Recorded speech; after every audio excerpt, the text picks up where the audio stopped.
Hello? Can you hear me? Is this thing on? Oof.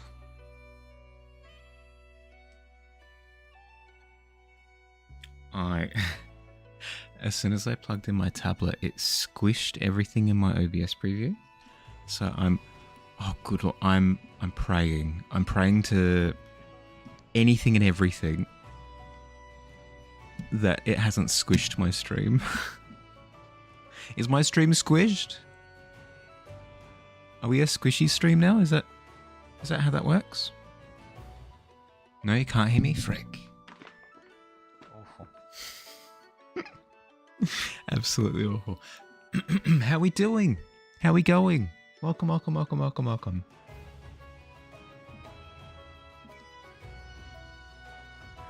Oh god, even that squished. Frick.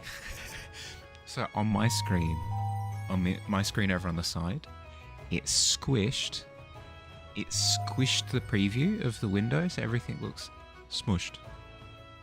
Clean acquisition of first place. Hell yeah, baby. Hell yeah.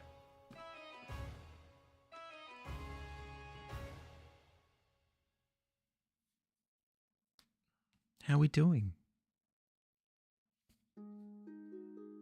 An 11. Yes, Squid, we finally have something 10 or above. Hell yeah. Squished your own screen? I mean, hey, Ms., if it helps.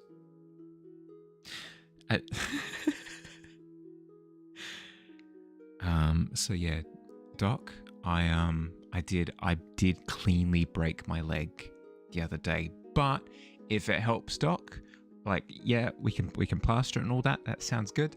But just so you know, I also put a watermelon on my head, and the doctor's like, cool, I guess that's cool.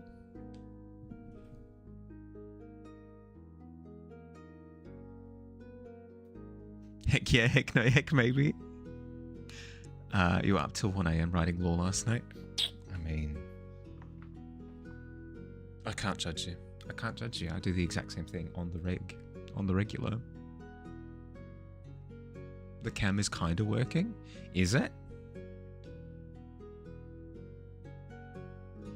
It's the new angle. Because if I go to look over to check on the other screen, it does weird things. Hi.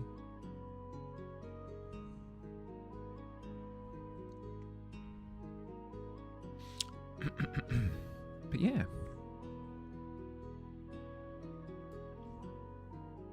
How are we going? How's our day been so far?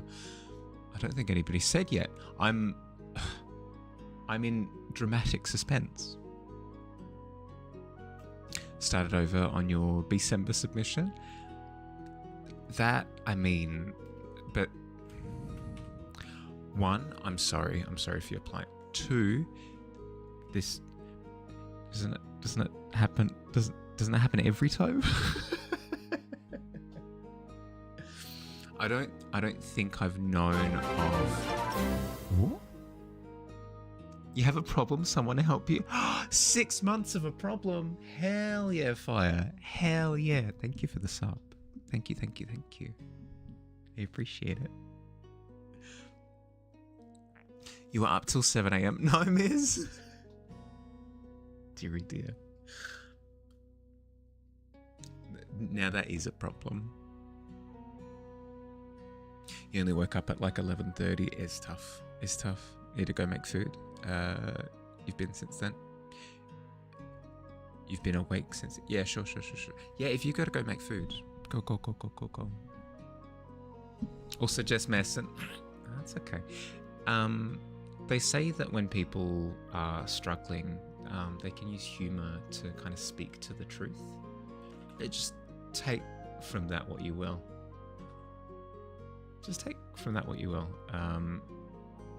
I understand that you're joking, Fire.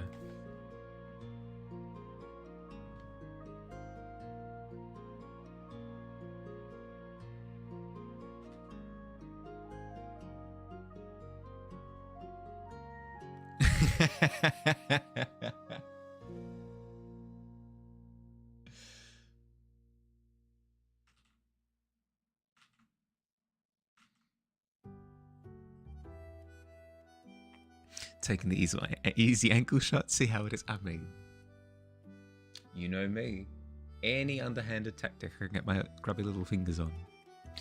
Didn't always start over. September and Pittober were just kind of all at once. Yeah, that's fair. That's fair.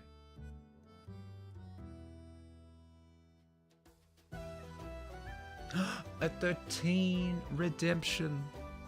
Typical goblin behavior. Yeah. Yep. 13 for an ankle shot. I'd say that an ankle shot is quite difficult. So a 13 probably misses.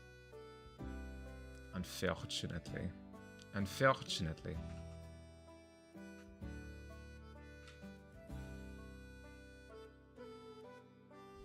Don't know if a 13 hit. Yeah, I don't think so. I don't believe so. Woke up this morning to your toe hurting for some reason.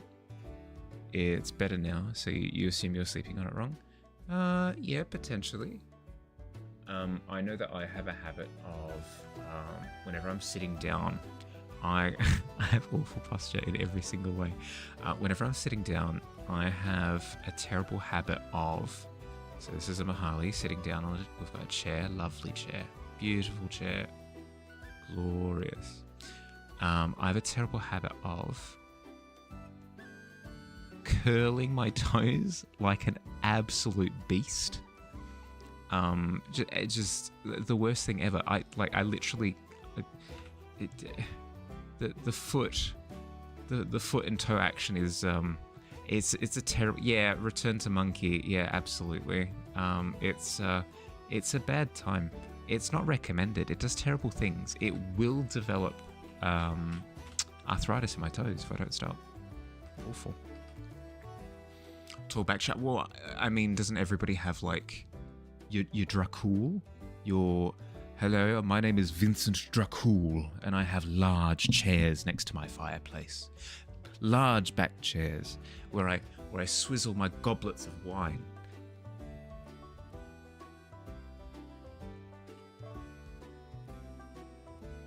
You want to play Daggerheart, more Daggerheart so bad, man? I mean, it's a legit thing to be eager for. I think you've done the right thing by proposing it as a concept that we can sign up for.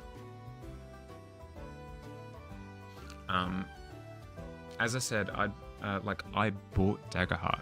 I want to run it as well, but I bought 2024 D&D first, so I want to do playthrough of that first, see how I feel about that, then try Daggerheart. I also want to try what's here, Numenera as well. Like there are a few systems that I do want to give a go. To tie a 13-year-old sense of humor to a chair. 13 foot of extra chair above the head. Yeah, for sure. No, because you need to impose your intimidation on unsuspecting visitors. Like, oh, hello, is this the abode of one, is it Dr. Vincent Dracul? Yes, it is. Welcome in. And then you welcome them into the audience chamber, right? They kneel on like a little kneel cushion. I'm not an animal, right? I'm not a monster. I give them a little kneeling cushion. I then walk up the 3 flights of stairs directly upwards towards my throne. I sit in the throne with, as you've said, an extra 3 feet of headroom to be able to accommodate my aura. And then I address the visitor. Yeah. It's pretty straightforward. I feel as though everybody has this, right? I'm not crazy, right? Everybody has their audience chamber with the ghouls that kind of flank the sides of the chamber, and they go during my monologues. Sit cross-legged in your gaming chair. For some reason, you can put your legs down on the floor in that chair. Because it's a similar case. It's a similar case of aura farming in your chair. It's a status thing. You also sit cross-legged. Why do you have a kneeling cushion? Well, because then it allows them, because like their knees would get sore whilst they're kowtowing in front of me as I address them on my throne. Like, because if I didn't have a kneeling cushion, their knees would get sore, and that would be awful. How you doing, Job?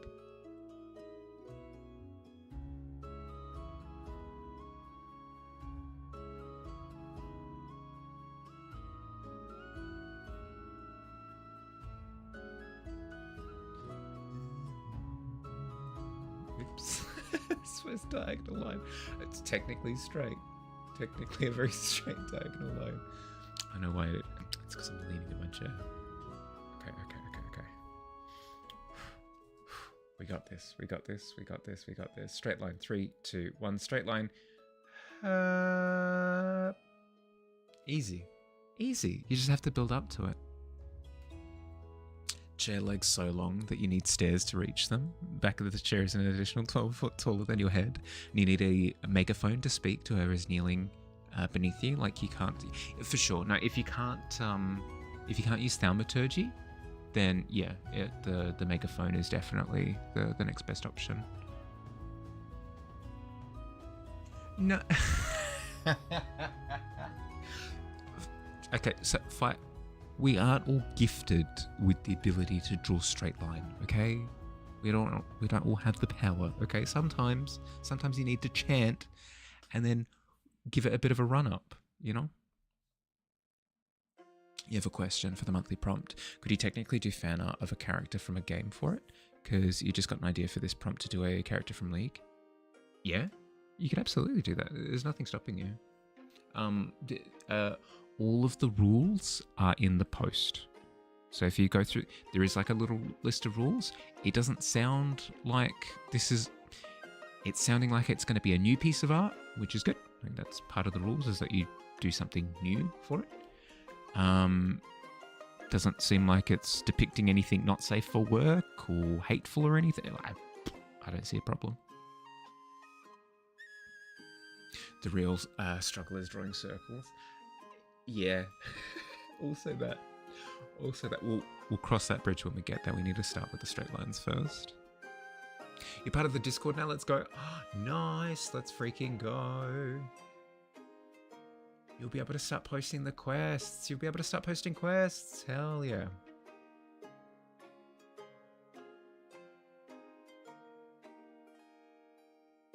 Does a 10-foot edgy demon with a sword count as not safe? No, you're all good. You're all good. How you doing, PP? How's your day been?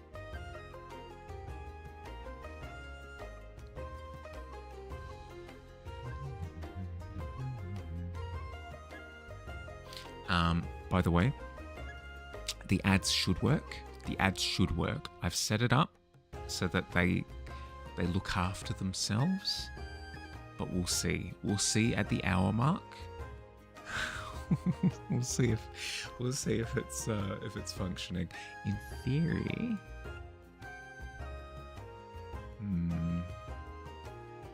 it should have played a 3-minute ad right off the bat. I don't think it has, which is a little bit concerning. Okay. We'll wait until the hour mark. We'll run the first one, and then it should domino by itself. It should. Fingers crossed. 12 is not bad. 12 is not bad at all, especially for today. My goodness, we started with what? 2, 3, 5? 12 is a good change of pace.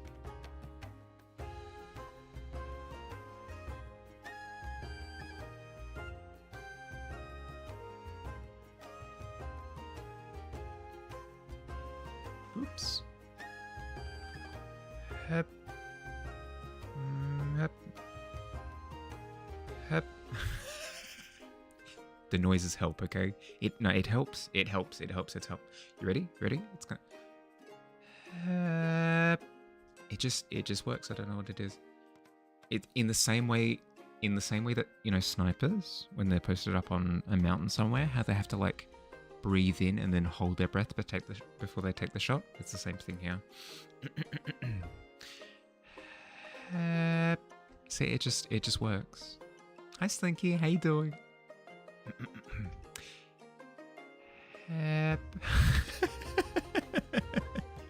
So Mahali, is it cool if the intern sits in on your process to kind of learn how you work and absorb a few of your skills? Yeah, for sure.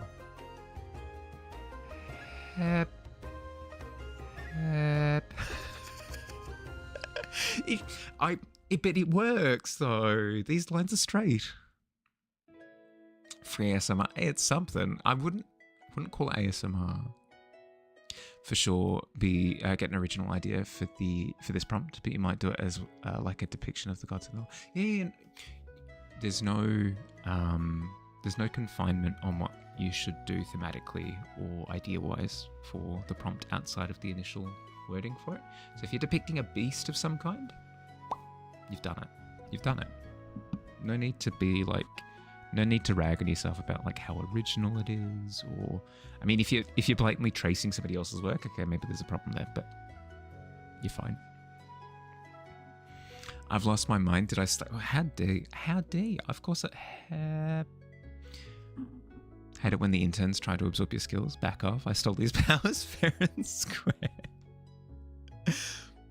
Not so good after a toot. That's okay, Slinky. We're all down in the pit, more or less. Don't know how it is for snipers, but when your grandma took you shooting, pull the trigger when you were breathing out. Not sure if that's a hard and fast rule. He was a military. He was military for a while, so you tentatively assume he's right. I mean, that maybe I'm kind of like, yeah, no, maybe I kind of am like a rifleman.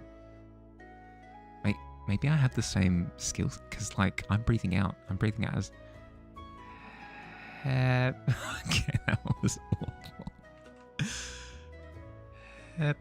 It's just this. I can't even.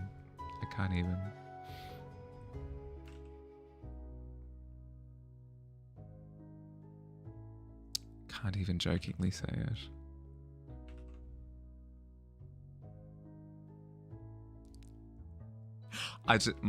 The epitome of my humor. It doesn't get any better than this. It doesn't get any funnier. If you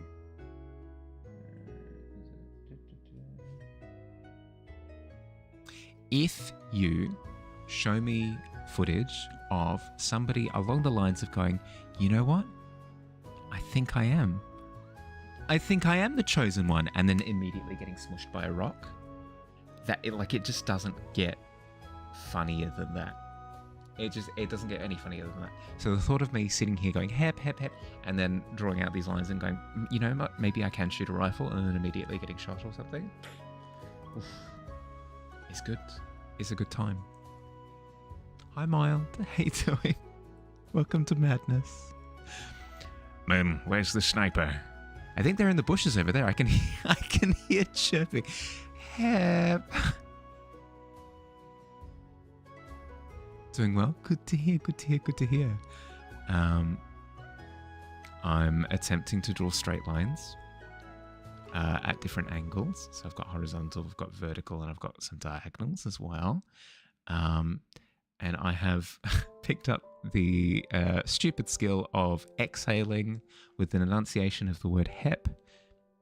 It helps me with my execution on these lines. Hep. See? Perfectly straight.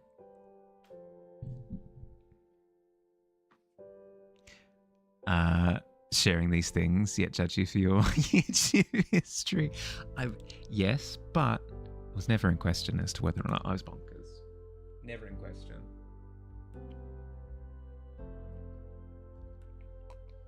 The sniper that sounds like an ocarina of time link. Cat. Taking the shot. You're easily entertained, so that tracks. Oh dear. You only draw queer lines? For sure. No, we all have our different skill sets. Hi, Pretender. How you doing? Maybe it's punishment for you. Oh dear. It's okay. We've determined that today, just the majority of chat is going to be in the pit. It's just one of those days. It's just one of those days.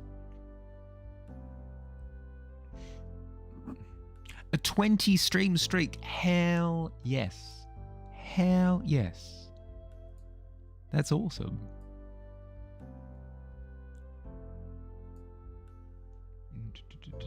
Mahali. Drawings, studies, lines.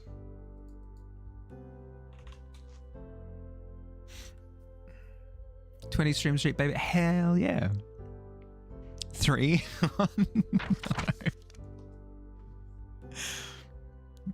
One of the highest at the moment. Has anyone else hit 20? I don't believe so. I think, unfortunately, I very rudely streamed whilst Fire was streaming, and it interrupted her streak. She was going quite strong for a while.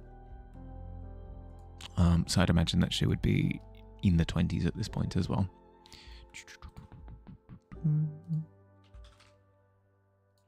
Bada bing, bada boom. There we go. You're at 19? Nice. Okay. No, it's still alive. Cool.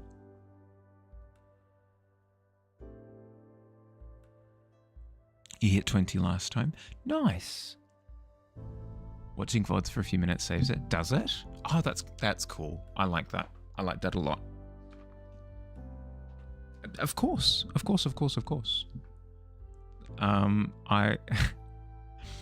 I saw that you went live and I went, this will destroy a streak. Go live. Okay, so if we remember on Tuesday, we finished our rat illustration. We finished this one. More or less, like there are elements that I'd still change, but I've made peace. I've made peace with the fact that it's where it's at. I'm moving on. So we've finished this one. So today we're just gonna do another study. You love true gremlin energy. You've come to the right place. This is the image that I am choosing to have a look-see at today. On my preview, it looks squished, but on my main screen, it looks plenty fine. The reason why I chose this one is because not only does it have the perspective that I kind of want, but it also has a lovely illustration of what some interesting, like either early morning, or I presume it's early morning based on the color. Some like early morning lighting coming through. It does some really interesting things on the buildings, which I love. So I'll be giving this one a go.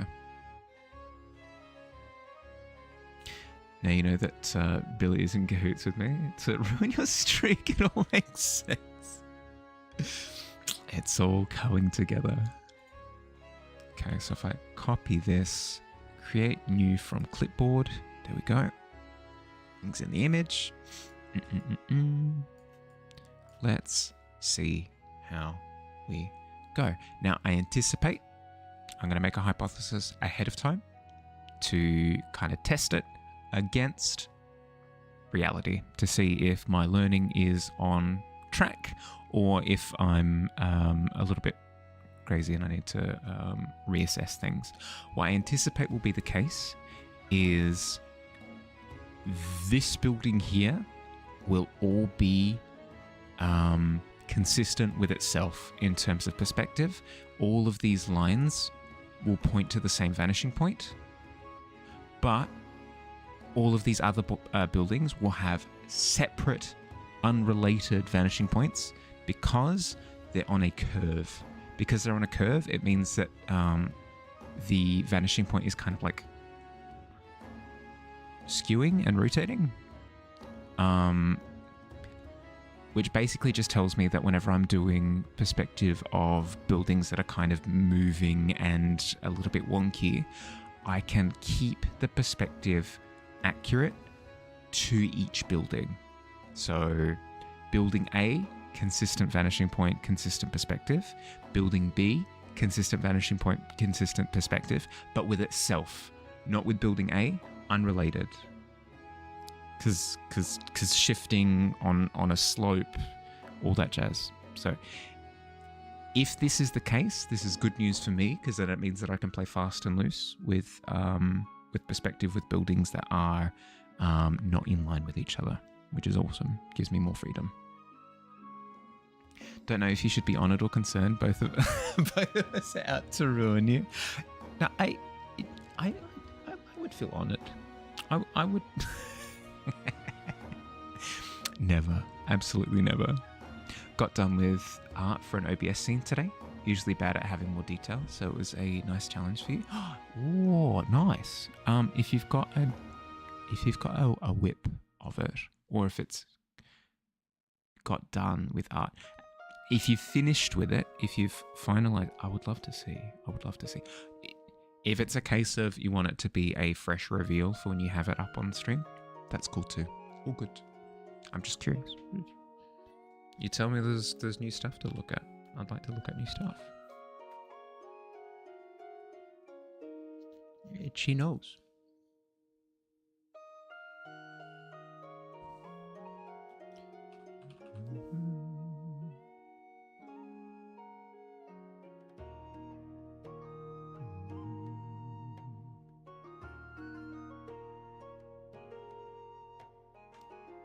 Kinda there-ish.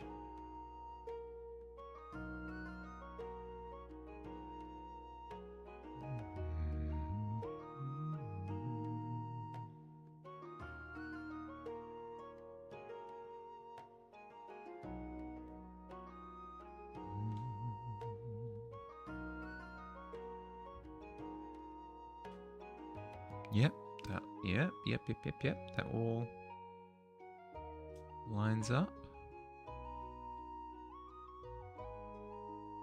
That line is a little bit wonky, but it's wonky compared to another line that's present. So I just assumed that it's the building just being a little bit wonky.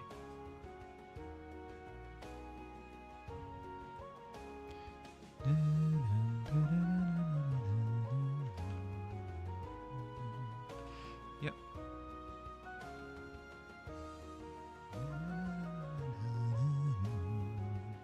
Can show it here. Aren't many there who would be there to see it. Ooh, let's have a look.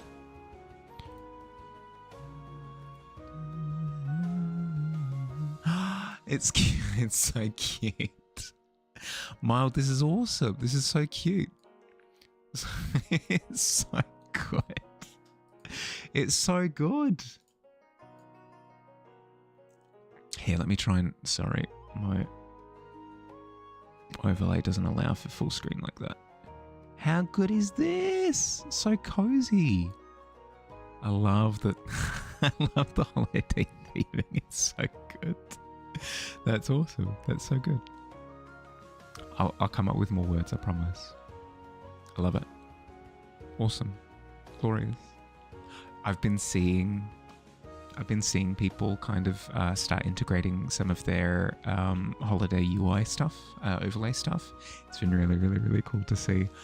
I should probably consider doing something similar at some point because I'm getting a little bit jealous. Oh, I'm getting just a little bit jealous.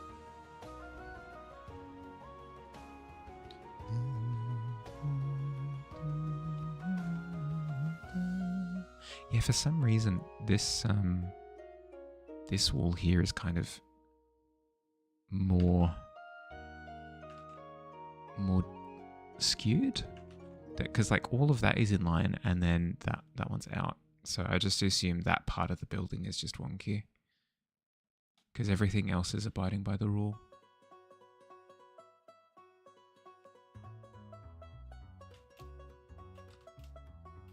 Yeah, like all of that lines up. Shoop. Hi Ellie. Hi, how you doing? How you going?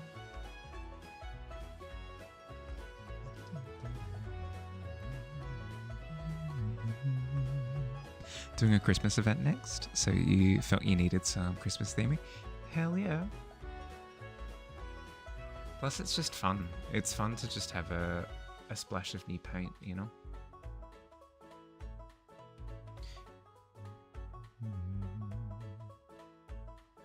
Now the next question is, are they on the same horizon line?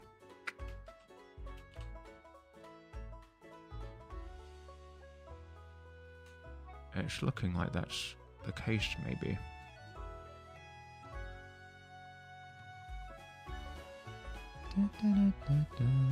Yeah, more or less.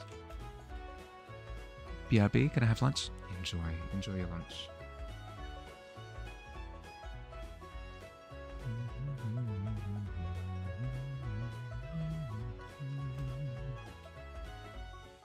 make B&G tubers for streaming friends. Add an extra Christmas skin on where they are gingerbread. That's cute. That's really cute. That's fun. I like that a lot.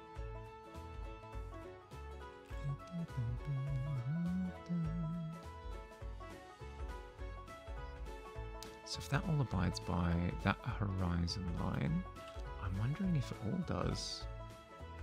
Interesting. At 2, welcome to the pit, Cloud. We're all down here. We're all down here. I think the average roll of today has been 3. I think, honestly, the average has been 3. Maybe somebody's 12 or something has bumped it up a couple of points. But otherwise, I've seen a lot of 2s and 3s. That 5 doesn't help much.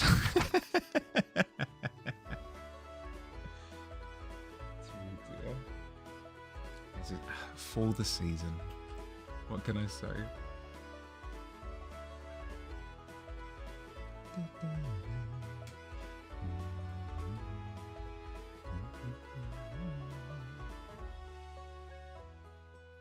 Really? It's all on the same horizon line? Yeah, okay, cool. Sweet. I presume because they aren't, like, skewed differently. Like, they're all following the same elevation and stuff, I guess? Yeah, no, none of them are kind of, like, rocking backwards or anything. Like, yeah, no, that would make sense. They're all on the same horizon line, then. Let's just double check that. Let's just triple check that. Quadruple check that. Oh, yeah, maybe. Maybe. Yeah, no, they totally are. Okay, cool. Interesting. We'll hide that for now because it's just a spaghetti of Spider-Man lines, but still. Interesting to note that. Okay. It looks... okay. Tidy. It looks tidy. It seemed as though all of the vanishing points for the buildings on the left were over on the right, but that makes sense, obviously. Yeah, so as they rotated, what did we find? As they rotated more to horizontal, the further along the horizon line they were. Cool. Cool. Noted. Sweet. Let's hide that image. Start a new one and start making lines. Today's roll was better than the previous stream for you, at least. In fact, it was 8 times better. Was it? Mild. What did you end up rolling? An 8. Yeah, you did roll a 1 before. Yeah, okay. An 8 times improvement is one heck of an improvement. Let's chuck this reference image here so we know what we're working with. Okay.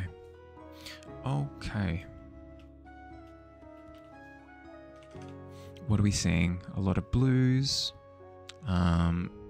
These are kind of like still probably in like a grey blue.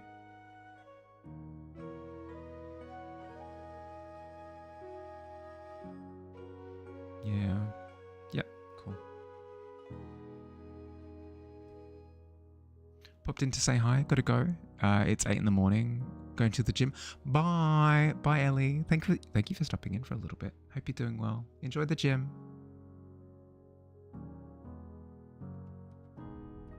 Okay, so that's brought down to the corner there. Bada boom.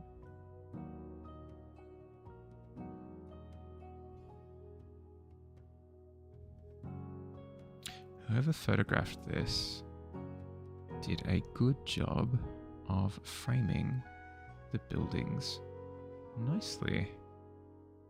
The road comes down to the corner there. The footpath comes down to the corner there. It gives you it's very inviting. I like it a lot.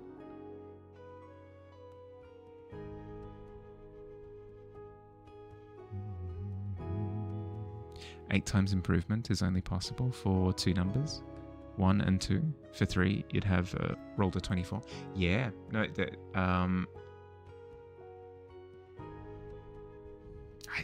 it's pretty good. If you were to, I'd imagine being part of a board meeting with a big pallet behind you and being able to turn over a sheet and be like, number go up by 8 times, everybody would stand and start applauding. So no, I feel as though it's a good sell. It's a very good sell. Invest in mild core, and I will see that your investment makes an 8 times return. Hell yeah.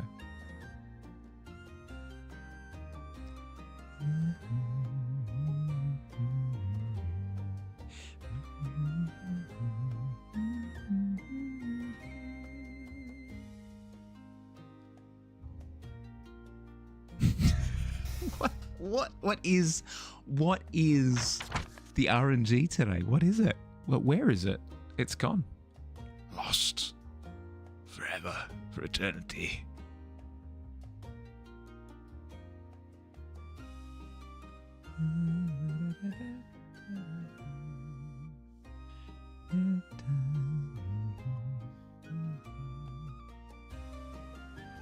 How much paint do you think is healthy to drink? Ooh, I don't know. It depends on the paint. Are we talking water-based, oil-based? What are we talking, Kath? Always know it's about to be good when an artist stops doing something to say something afterwards.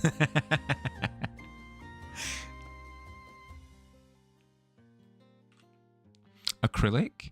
Okay.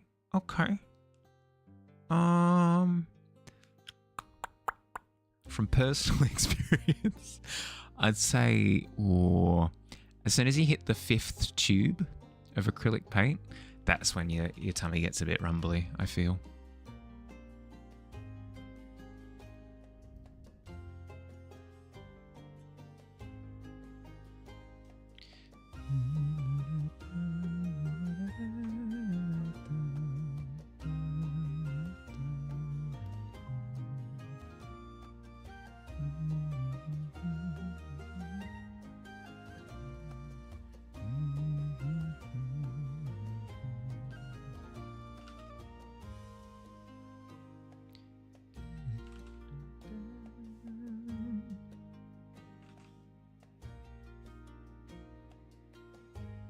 Just being dragged into ER on a stretcher. You're going down the white halls, lights passing over you. You see faces hovering above you. One of the doctors removes their mask for a second and goes, "Son, what's wrong? Why are you in here? Why are you screaming?" "I was going for the record. 7 tubes."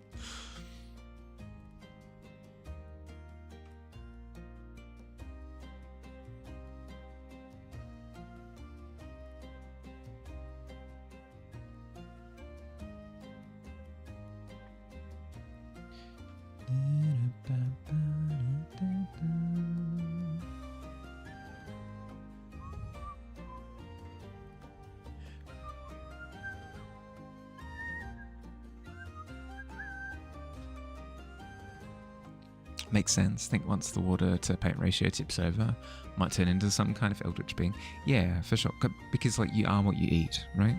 And at 5 tubes, presumably you've eaten a few other things, so you're more like carrot or beef or something at that point. But anything above 5 tubes of paint, and yet you do start becoming goopy, like bits of your skin start to coagulate and kind of blob off and spat on the ground as artistic marks upon the pavement. And for the record, it was for the yeah, exactly.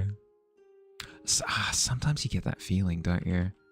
From oh, good lord, no, that needs to go down to there. Sometimes you get that impression from some world records that you see. It's like, oh, most amount of like paint eaten is probably one of them. We've spoken a little bit about that one person who ate an aeroplane, right? Like, surely at that point you're just... Something, the things we do for our art, I suppose.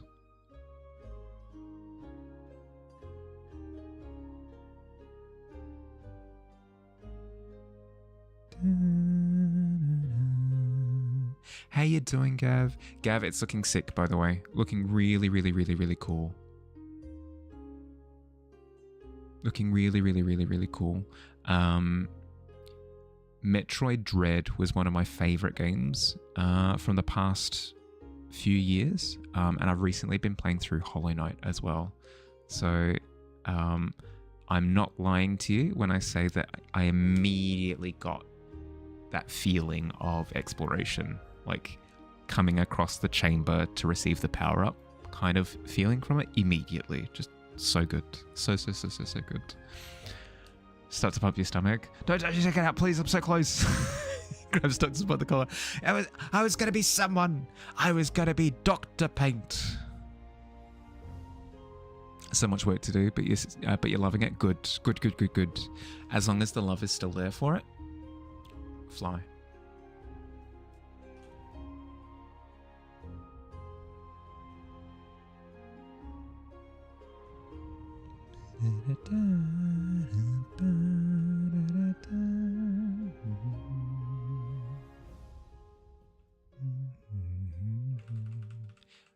Excuse me, I did not sample the color white, tone white, shade of white.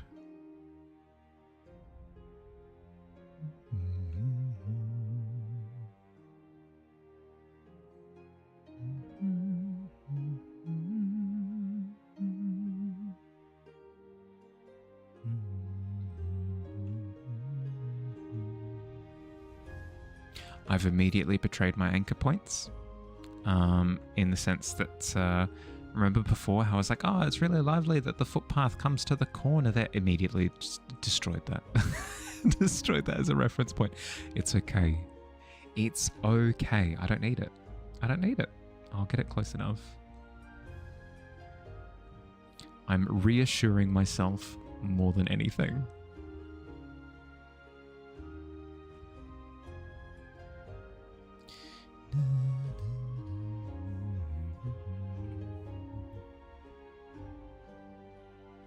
If anything, it needs me. Yeah, exactly.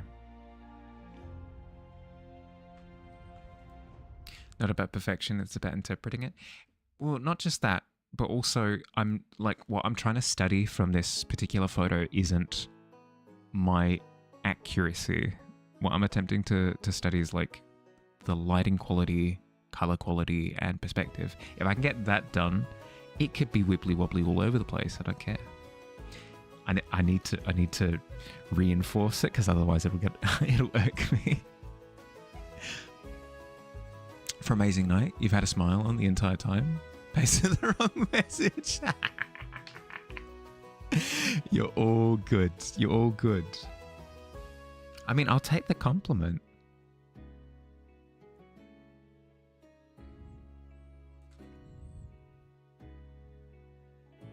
Haven't studied in too long.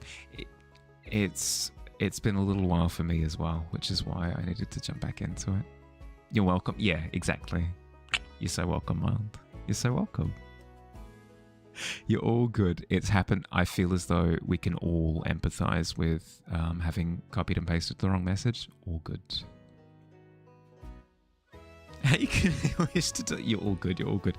Actually, can I mod chat settings? Can I delete the message for you?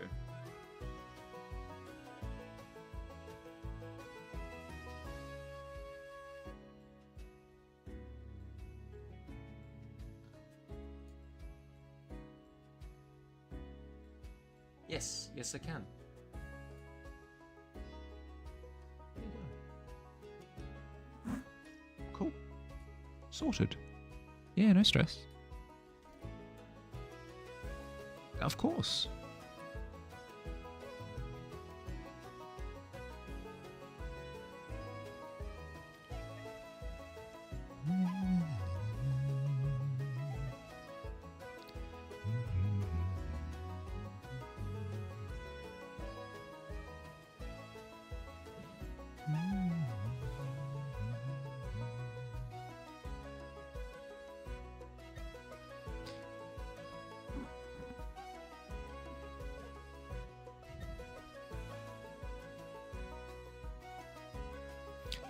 hear about the CEO of a Finnish airline who disappeared? He went up in thin air. Good lord. Oh, not with the terrible puns again. You're gonna get Jade started. You watch. Speaking of chemical reactions.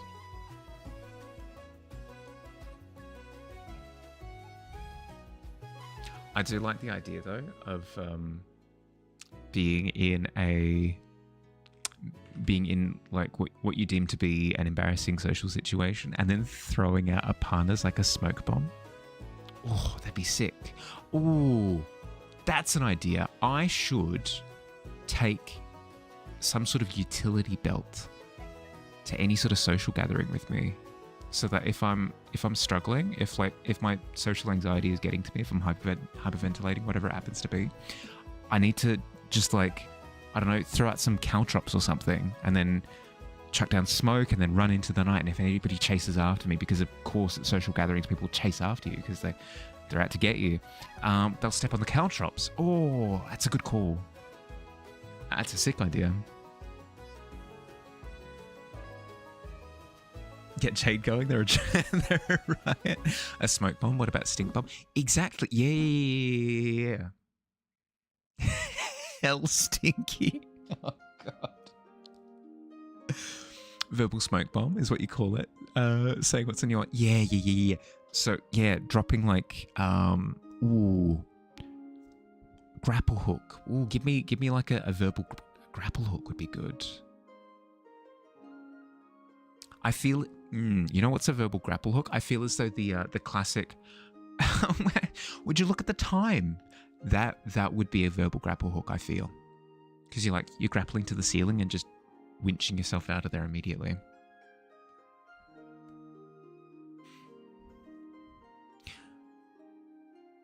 Why are priests from Finland so good at Mortal Kombat? They're especially well versed in finish hims. Finish him. Okay. Dorime. Patero, dorime. Probably not finish. Verbal grapple hook is just repeatedly repeating what they said to get them to elaborate. I'm sorry, pardon? What? Pardon? Can you say that again, sorry?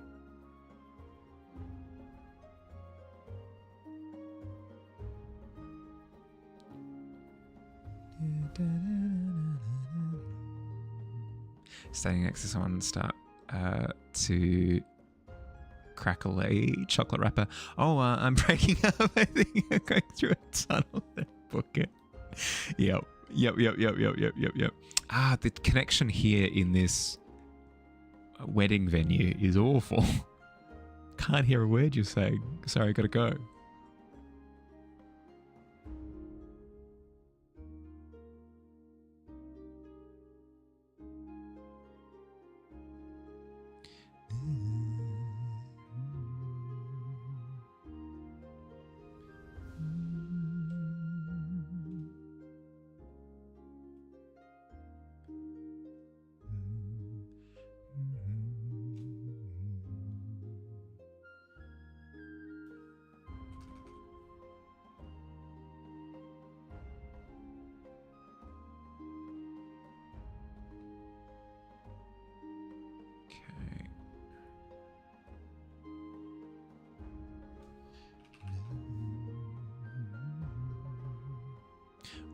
Why did I jump straight to this building? Isolated in the middle of the street without having developed any of the other... Who's to say? Who's to say? I know. I know I have no idea why I've done this, but that's okay. It's the world that we live in. We are here now. We live our best life with isolated street building. I don't know what it is. I do such a decent job when eating food of self-control. Like, you know what? I'll eat this and then this and then this because that's probably the order in which I should eat it in. But when it comes to depicting things, the drive to just like paint the thing that I want to paint in the scene immediately is so freaking strong.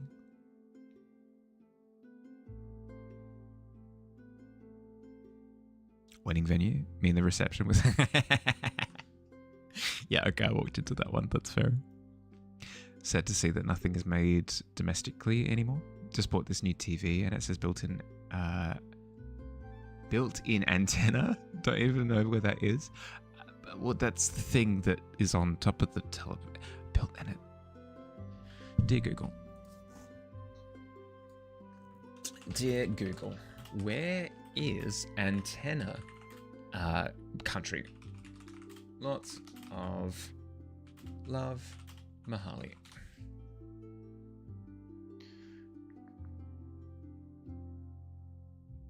Antenna country is not the name of a specific country. Yeah, no, that's fair. I didn't where. Dear Google, is there a country called Antenna? Lots of love, Mahali.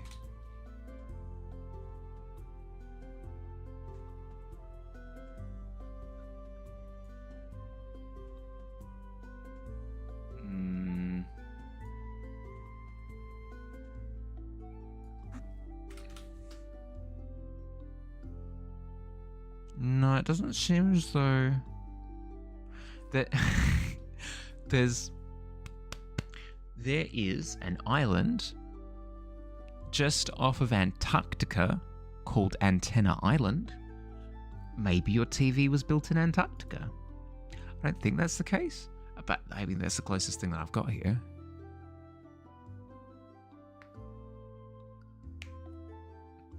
Studying a Google search as to with whom this may concern. I mean, that's the point, right? That's the point, is to be polite. Give you a random letter from the alphabet. Q. Not saying please and thank you anymore. Can't just skim over basic dignity with love. I mean, I don't know. If I say I love you enough to Google, I might woo it into ignoring the fact that I didn't communicate with true decency.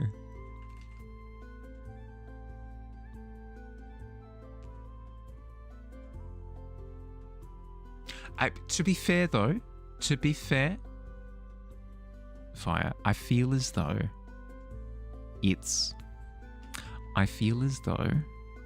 I've done a decent enough job of it, of communicating with it with some degree of dignity. I feel as though if I were to start my prompts with something along the lines of, like, my Google searches, if I were to start my Google searches with something along the lines of, hey cutie, is there a country called Antenna? I feel as though at that point in time, that would be well over the line. Well over. I still feel as though I'm within the realm of decency. Very concerned about that explanation. A few red flags? Just a few?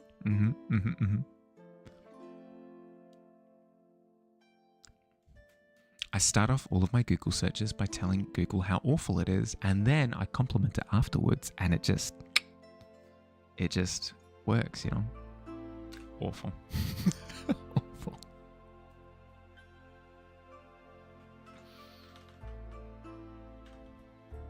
A few notes, just a few. Hey Google, you up? Hey Bing, what are you? It's an incredibly business-like interaction that we have. Myself and my search engines. I've started a post in Laws and Concepts about the 6 creation myths you've written and what it tells us about the people who believe it. Ooh, sick. I'll give it a squiz. Schön TM. You know what? As a little reward for actually going rock climbing, I'll read it on the way to rock climbing. While I'm on public transport, that'll be my gift to myself, is your stuff.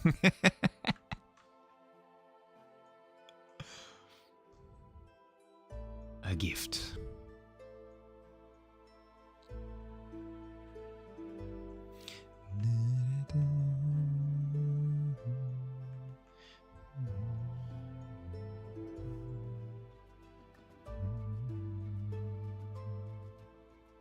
Let's just chuck in this blue color on the corner here. It's not entirely accurate, but that's fine for now.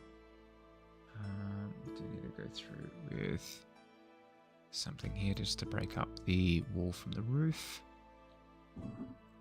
Pick another letter. Z.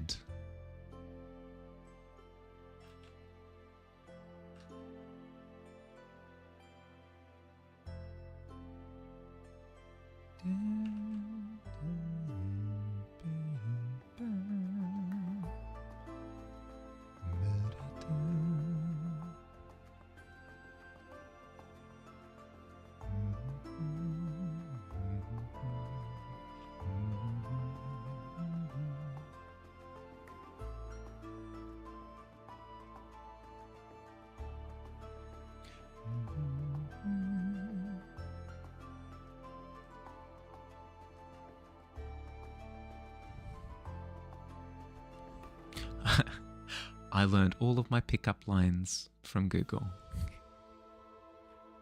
I turn up at the bar, first thing, and I open up my search prompt. My search bar with the person that's next to me. I go, "Dear Google." Oh God.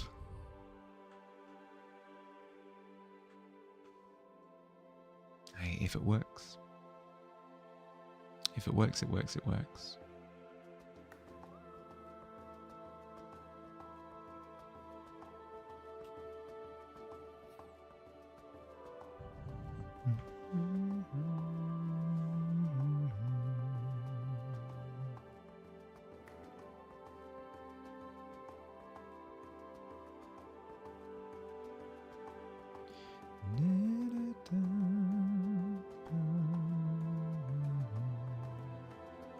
There's a lot of lighting and color variation going on in these buildings. I need to make sure that I don't get overwhelmed by all of the detail. I need to just put a shape in place, do a bit of blocking.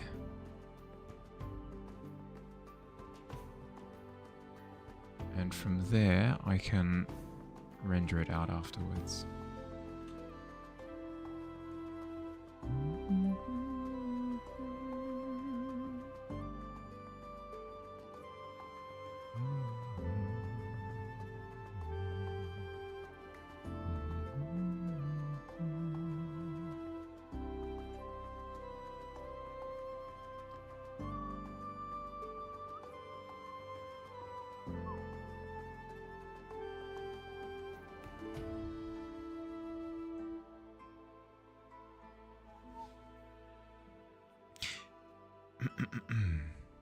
You love anagrams? Know that when you rearrange the letters of Postman, he gets very upset with you.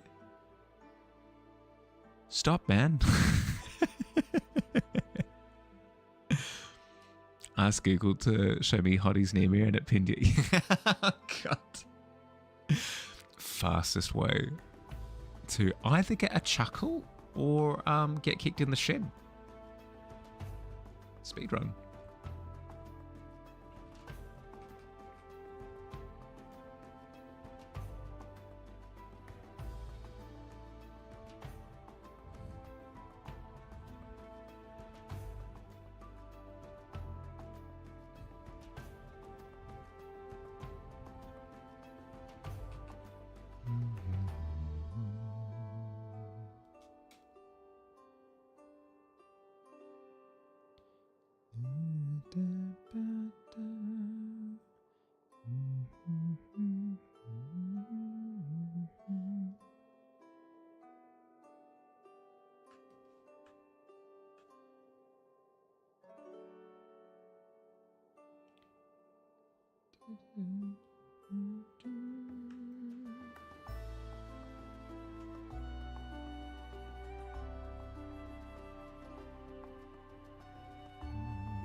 Pick another letter from the alphabet. Ooh, we've got Q, Z, K.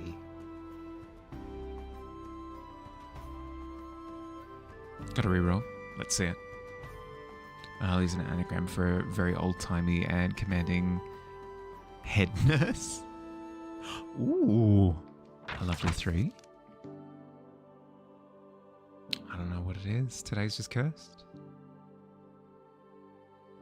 3 is haunting you. I mean, you'd prefer a 3 over, like, I don't know, a clown or something.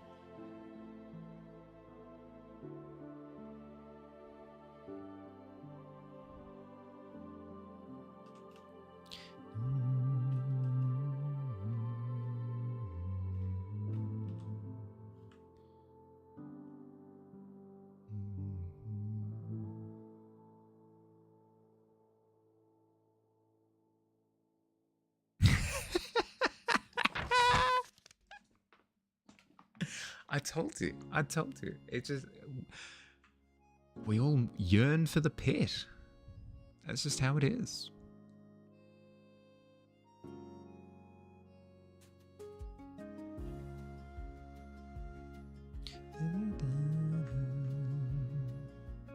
Dice is rigged today. No, probability to just do that.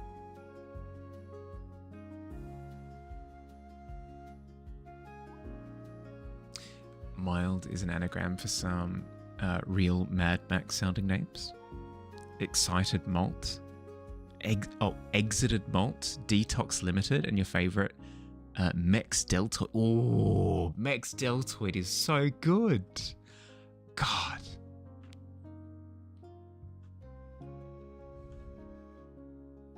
Have you met this loose cannon of a character? Mex Deltoid? Hot damn. Need to check on the vodka made from the potatoes Brad got creative with. How did the experiment go? Potatoes in containers. Was it a case of wanting to kind of make square potatoes? Because I know that's been a trend for a while, right? Where people try and grow melons in square containers.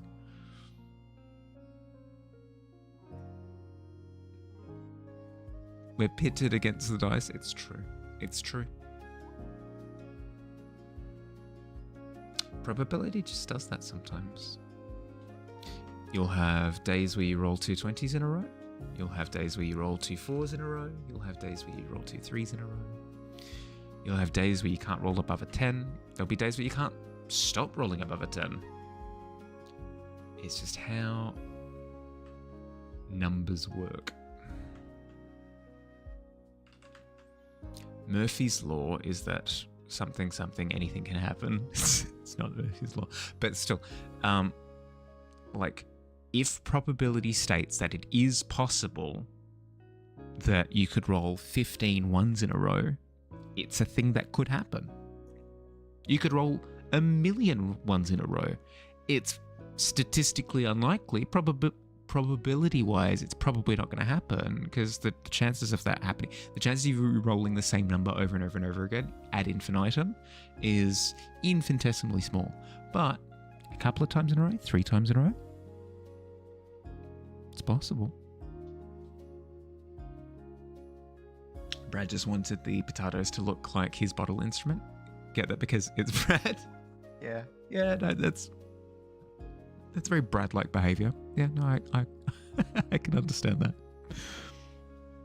Last night I did a thing and made a little marinade, put some prawns in it, put all into rice paper rolls and cooked it in the air fryer. So good.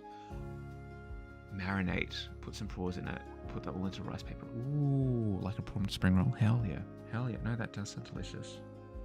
Last night, what did I have?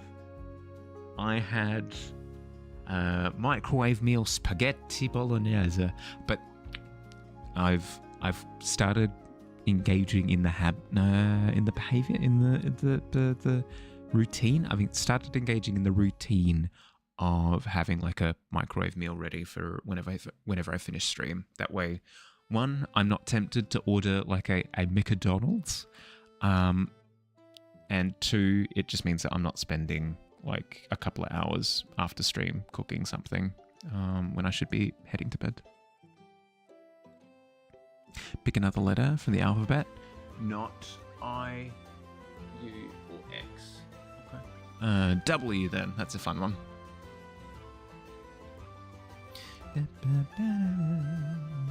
I like the crunchy letters. The crunchy letters are fun.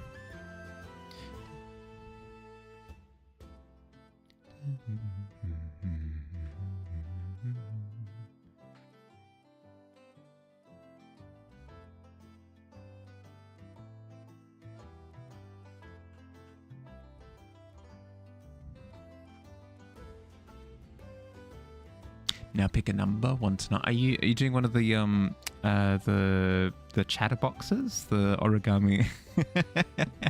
Pick a number between 1 and 9. 8, obviously.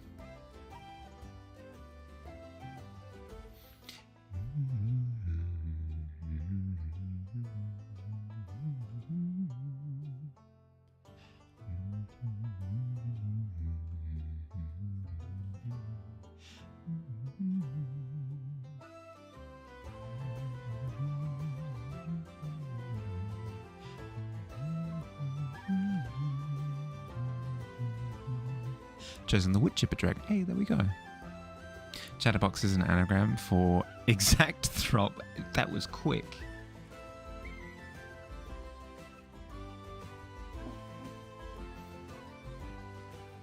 What do you mean pick? 1 to 9 is clearly -8. The reason why I said obviously 8 is because my username on all platforms before this, well before this would have been 2013 or something. 2013 and before was Mihali with the number 8 at the end. So whenever I have to pick a number between 1 and 10, or between 0 and 11, I suppose, always 8.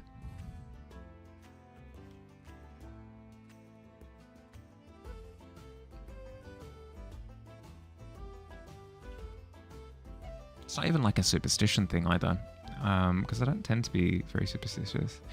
It's more of a give me a reason. Give me a reason to pick a number in particular. The fact that it used to be part of my name is reason enough. Is an anagram for your new OC, Arch Dewdrop Pongo. Is it a hobby to rearrange anagrams? Because you're very quick off the bat. My PIN number is 8888. Yeah, exactly.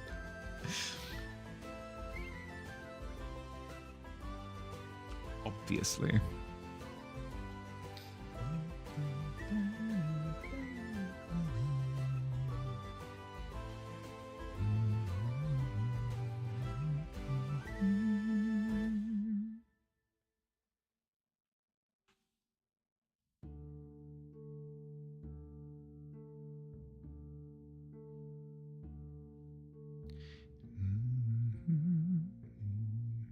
I love this gradient on this right building here of basically the influence of all of that foggy sky above there up on the top half, and then it gradiating into the brickwork. Really cool. I like it a lot.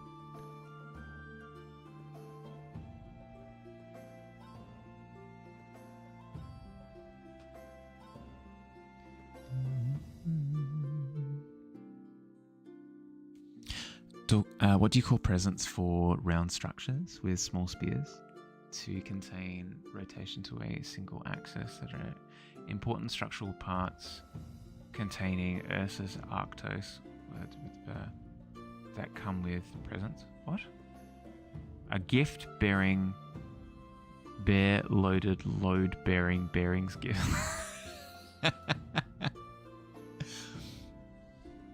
Fastest way to scramble somebody's brain.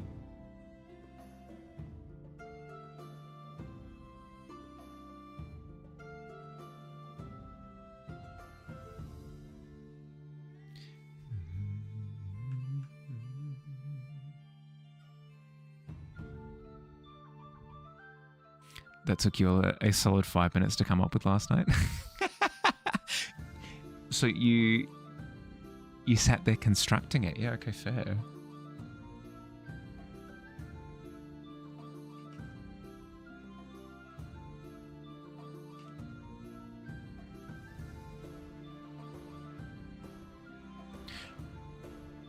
Would you call a patronizing criminal going down a staircase? A condescending condescending? That's fun. There's a very Abbott and Costello style of like observation puns. Or maybe not pun for the previous one, but I can very much so imagine the character in question sitting there assessing the situation that's unfolding before them and then them describing it that way. And the fun being in the absurdity of the description.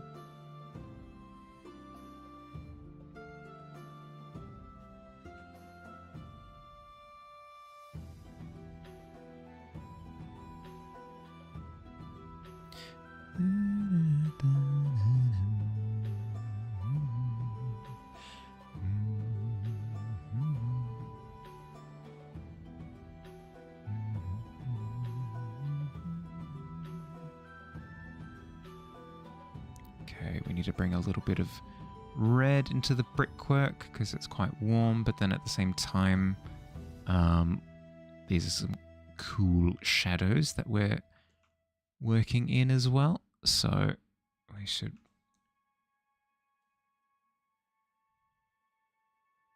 desaturate the red a smidge as well, because when you try and combine the blue and the red, it obviously it leads to a purple, but because of the shadow,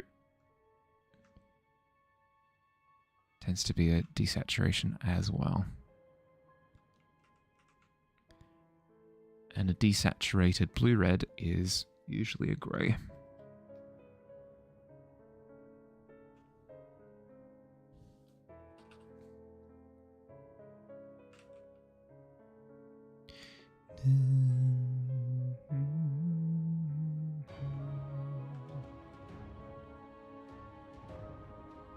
I really want to do that thing where people go around with just like a little sketchbook and go around just drawing structures and stuff for a day. That would be sick. I've been umming and ahhing about doing IRL streams for a little while now. I could do something like that next year, where I take a trip to the city or something and just spend the day sketching.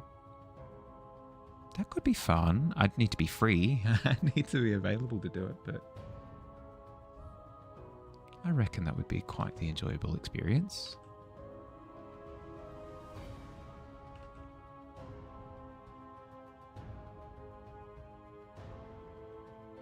I've never really watched IRL streams is the only problem, so I don't have a good sense of what good etiquette is.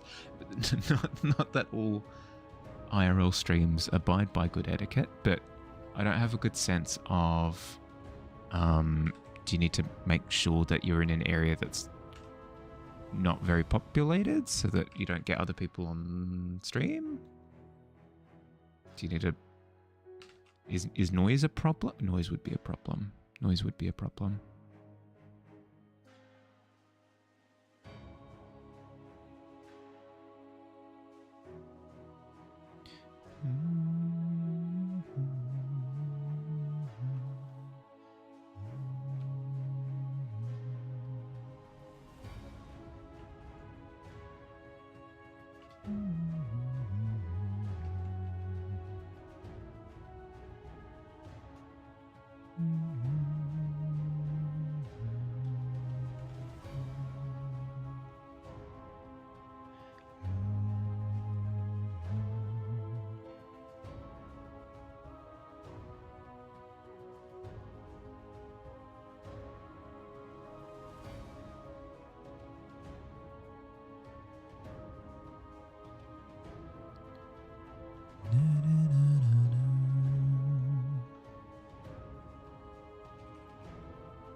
Might have to hit Google with a Dear Google later today. Be like, hey Google,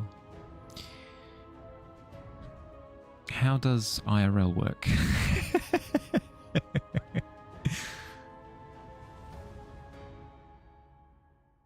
How does one real life? What's involved?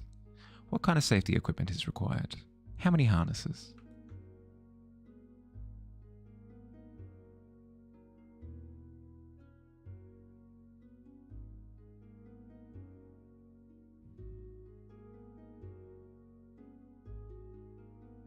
On a scale of 1 to 10, how much danger am I in if I go outside?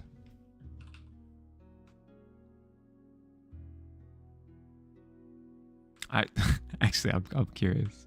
But you know what? Let's check exactly that. Know that Jar Jar Binks has a brother who is famous author, George Orwell. A 16. That's my fear. Okay, let's see. On a scale of 1 to 10, how dangerous is it to go outside? I'm genuinely curious.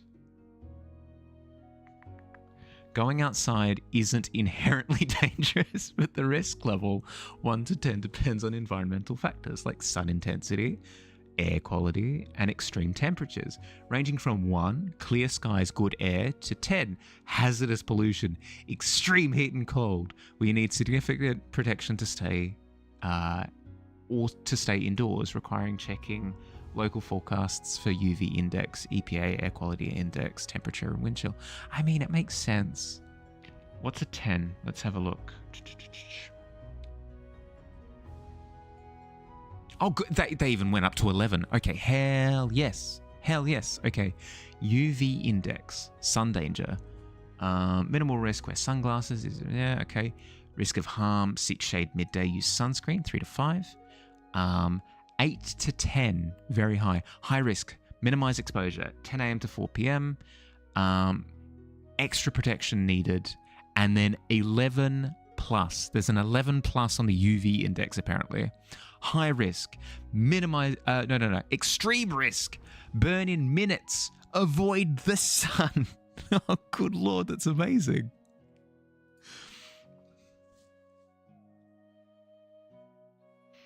Deary dear, what if you don't know what apocalypse means?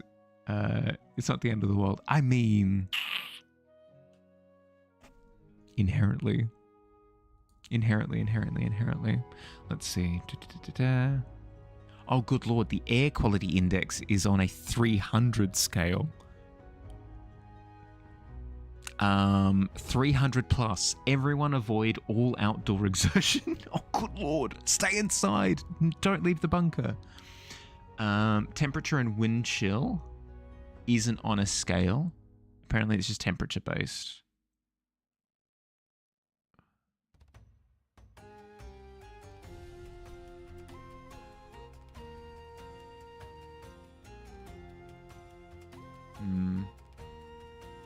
Yeah, okay.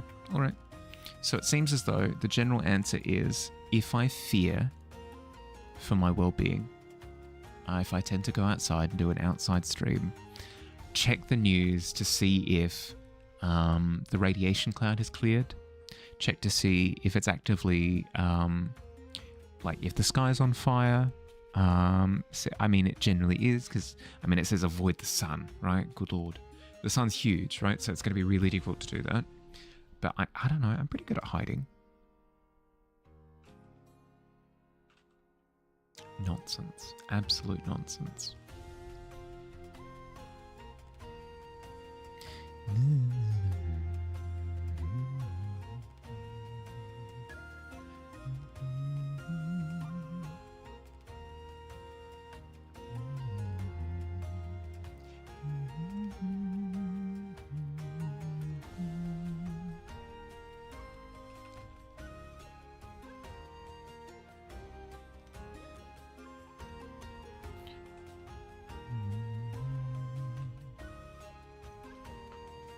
If it reaches 300, does that mean the sun is blot out?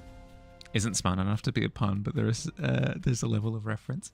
No, that is a good point, actually. If the air quality index is at a 300, you probably don't have to worry about sun safety at that point. Yeah, no, that is a good point. On the contrary, though, if you have to worry about sun safety, air purity is probably at an all-time high. Probably related.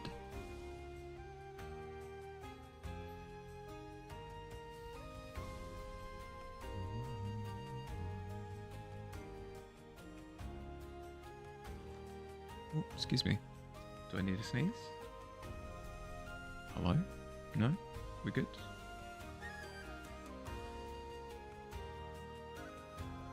Okay, it's been an hour and 28 and ads still haven't played. So I will probably have to run manual ads in the next couple of minutes. Just a heads up. Just a heads up. And then we'll see how it goes from there.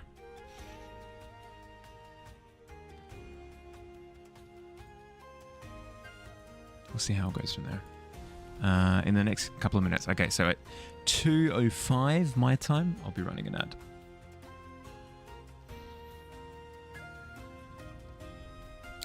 I have an idea as to what might have caused it, but we'll see.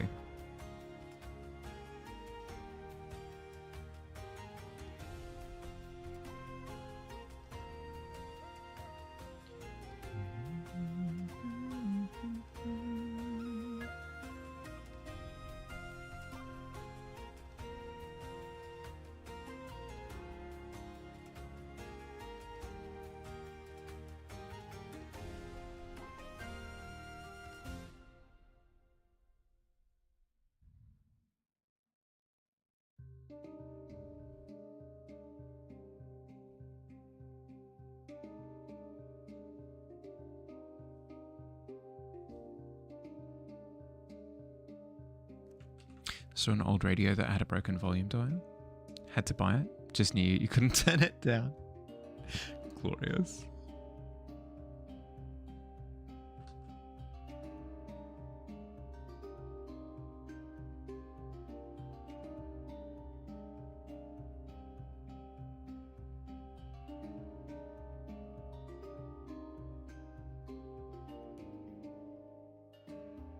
Stuff like old radios would actually be quite a bit of fun to collect, I feel. Puns aside, jokes aside, it would legit be quite fun, I reckon. Because you have hobbyists who, well, like for example, Alt collects old consoles that are in states of disrepair and then gets replacement parts and stuff and modifies them. That would be quite fun. The feeling of returning something to a functioning state is, it can be an addictive one. Would like to complain for one moment. You need magic to be a thing because your instruments are extra cursed. Need someone to purify them or whatever to get them to behave.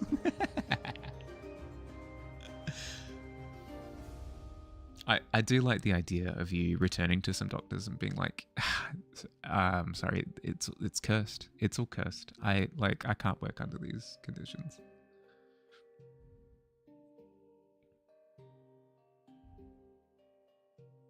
Someone needs to purify my friend's PC. I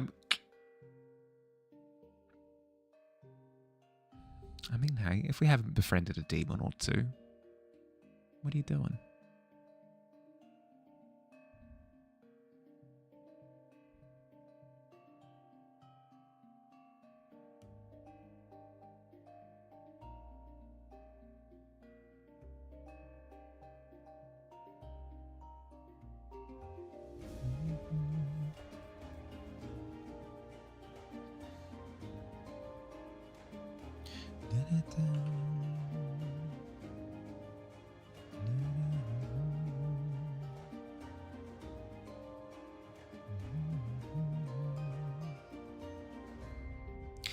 We're pretty sure there's a hospital orange juice fairy because everyone's blood sugars go up in the middle of the night.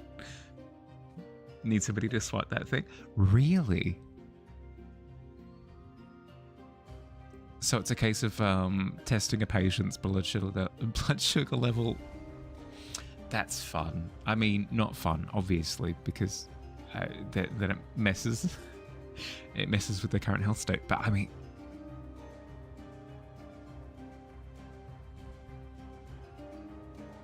it's very Fey. What else can I say?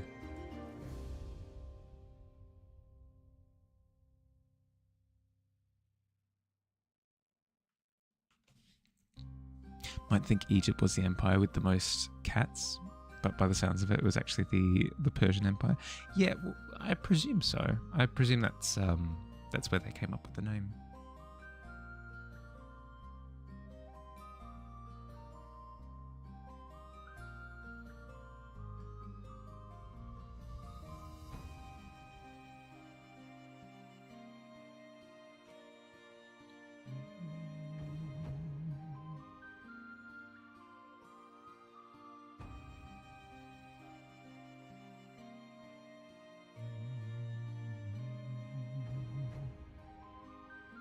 Bartender asks, what are you doing here? The basketball replies, I heard you're looking for a bouncer. I'm by very definition.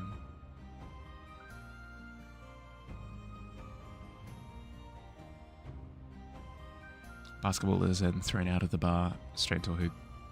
Swish.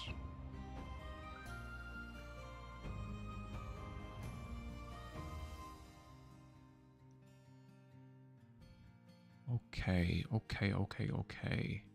We are getting a wee bit of definition now. Hooray! You love to see it. It's going to be a lot of me tinkering with the colours, though, to get them to match the quality of the scene. The problem that I have initially with color matching is the grey tones. It's always the grey tones. You look at a grey tone and be like, that is a red. That's a red. I swear on my life. And then 5 seconds later, you're like, did I swear on my life? I don't think I swore on my life per se. You don't have to kill me just because I said that. It's always a grey. It's always a grey tone of some sort. In the same way that when you're looking at foliage, you can swear up and down it's green. Like, I swears on me life, it's green. For the life of me, I know that it's green. I know for a fact it's green. And then you color sample it, and it's a yellow. It's a yellow every single time. The only exception to that is if the color levels have been tampered with for the image. That's how you know that it's been edited, actually, is that you'll have like actual greens in the image. Reminds you of the joke, still looking for my girlfriend's murder, but no one will take the job.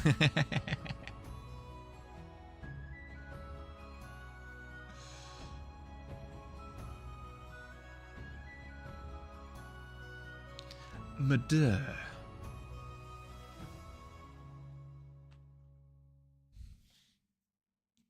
I do like the idea of nobody taking a bounty hunter job, because the request is made too strangely every time. You're just entering a bar with a big medieval cloak, sitting in the corner, smoking on a big pipe.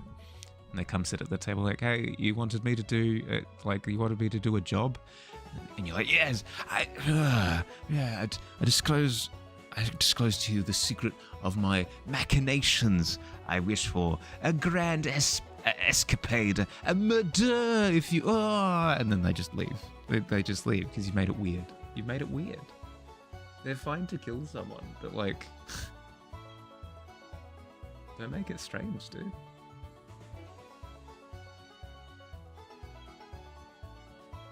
Sometimes it's hard to know if people miss something or just forget to reply to it. It will be a case of both. A healthy mixture of both.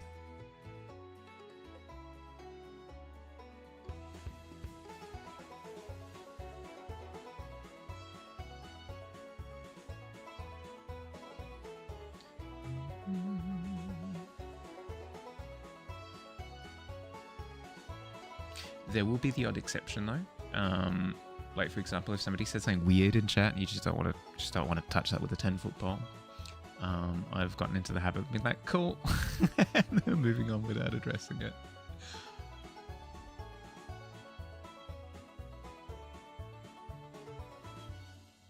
Thankfully, it doesn't happen too often, though.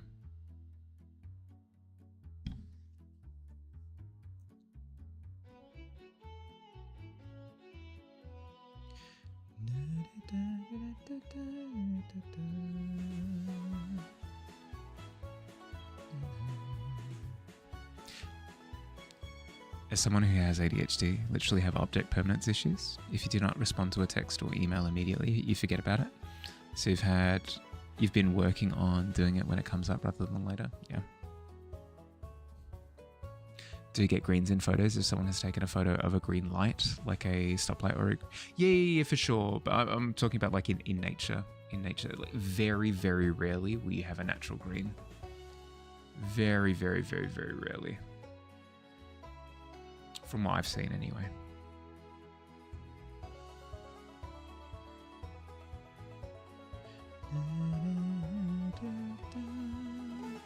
The one exception I can think of is maybe like in an England type situation or like UK in general where it's constantly drizzling a little bit, everything is perpetually lush, and you've got some like blue lighting maybe, because the thing is, as soon as something is illuminated with sunlight, it becomes yellow. It just becomes yellow.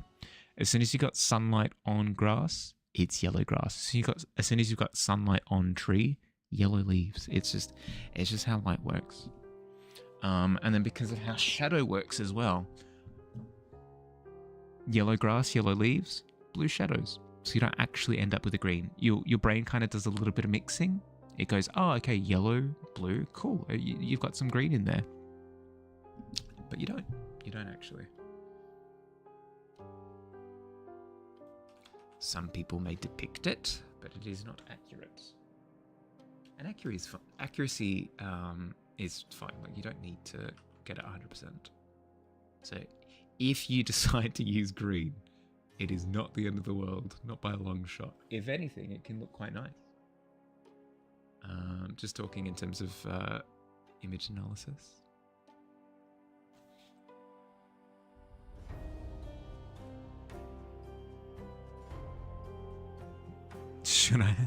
I should lead you know. Because some people just come out of left field with a slugger that had nothing to do with anything, and it's like, dude, read the room, or we don't say that outside our thoughts. Yeah, we don't say our outside thoughts out loud. Yeah, exactly. When you're reading through chat and you're like, cool, sure, okay. Yeah, I guess.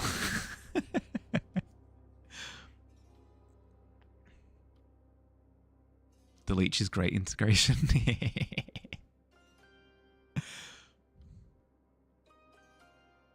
That's the thing that always gets me, is that, as you've described, when it just comes out of left field.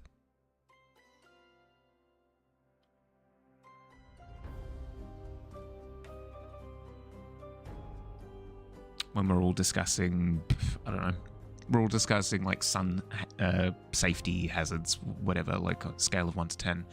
And then somebody just blurts out like, I ate 3 crayons earlier today. It's like, okay.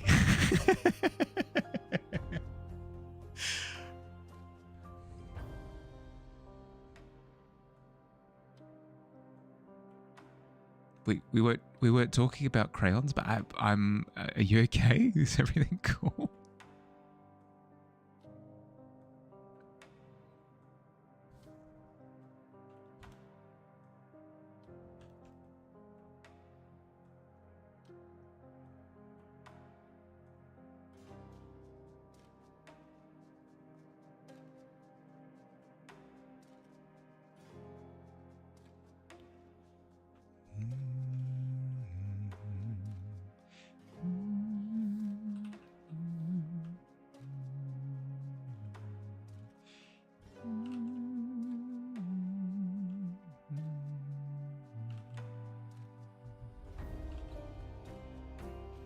Don't mind if it's in a full, if it's in a full-on convo.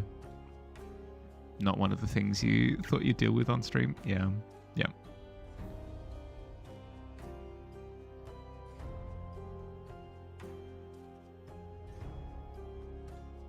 Yeah, like if it's a case of, hey, how you going? What'd you get up to? And then they respond with, I ate 3 crayons earlier today. It's like, oh, cool. Yeah, no, makes sense. We were talking about what you got up to. That's what you got up to. That sounds awful. What happened? Who coerced you into eating these 3 crayons? What colors were they? What are we talking here?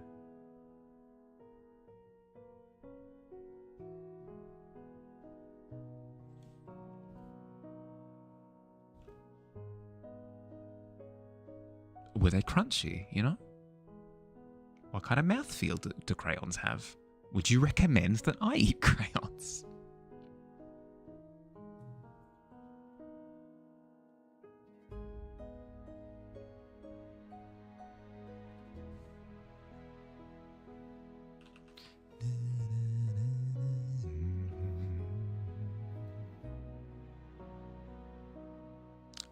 On the topic of eating crayons, don't snort the spicy flavor pack from instant ramen. To be entirely honest with you, never crossed my mind, but I can now put that in the back of my brain and be like, you know what? If the thought ever does cross my mind, I'll have a flashback to this very moment. Very much so like the ghost of Obi-Wan, like putting his hand on my shoulder, like, no, Luke, don't snort the spicy ramen packet. Don't do it. Not a good time. I've done it a lot. No good. You will have been officially streaming for 1 year on the 16th. Ooh, 5 to hell yeah. Look back at your baby streamer self and you're like, you sweet innocent child. Yep. Not as fun as it seems. Yeah, there are lots of things that I would say to my little baby streamer self. Lots of things that I would say to my yeah. I don't feel like I've done the worst job of onboarding myself.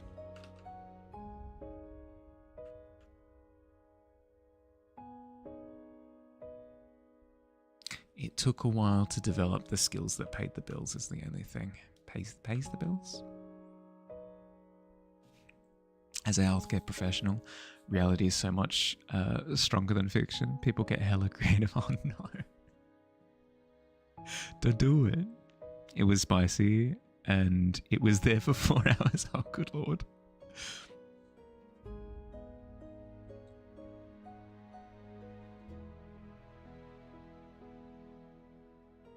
The screaming. Oh God, it's the screaming. Never ending.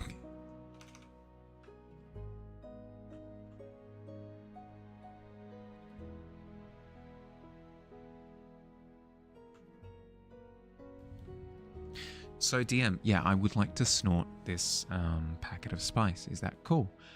Sure. Yeah. No. Give me a Constitution saving throw to see just how much pain your nostril experiences. Roll on the spice damage chart. It was funny in the moment. I only barely regret it. I feel as though you should greatly regret. I don't know. It's one of those things. It's one of those things.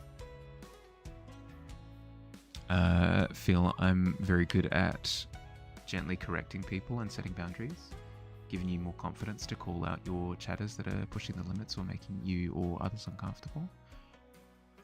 Oh, thank you. Thank you. I get pretty self-conscious about it, but I'm glad to hear that you feel like it's a bit of an example. It is important to do. It is important to do because the worst thing you can do is let people run amok when they are causing havoc. Because, yeah, maybe you are taking their feelings into consideration, but you're failing to take the feelings of everybody else in the room into consideration, and that's more of a crime. That's more of a crime than not hurting the feelings of the one individual. Running and screaming, yeah, exactly. So I feel as though, well, that's the thing. That's the thing is snorting a spice packet. I can't even be like, well, it's fun to begin with, but I don't think it's even fun to begin with. You really get a rush. It reminds you that you're alive while all of your sinuses are streaming and you're screaming at the top of your lungs.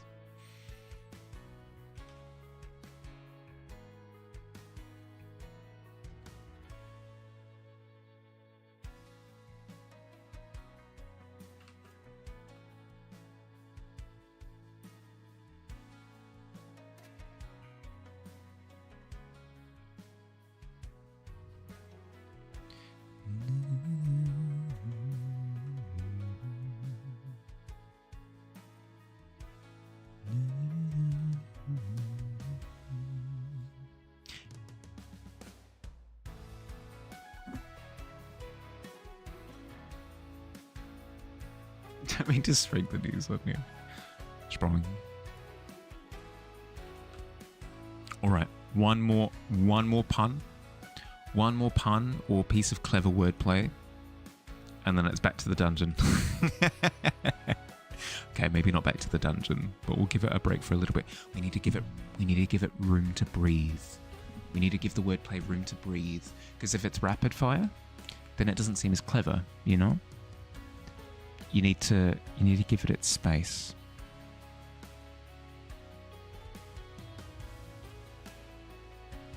The things that make puns phenomenal is, pardon me reusing the term, but when you spring it on people, you know, when it's least expected, be like, get got, you know. It would be like doing an alt and hitting you with a D's nuts joke with every single sentence. Like, if you get hit with a D's nuts, this conversation is awful. If you get hit with a D's nuts comment, it's a cheeky like, you got me. It's the thing. You said the thing. Oh, that's great. But if it's every sentence, then at that point it's like, I've had enough of D's nuts.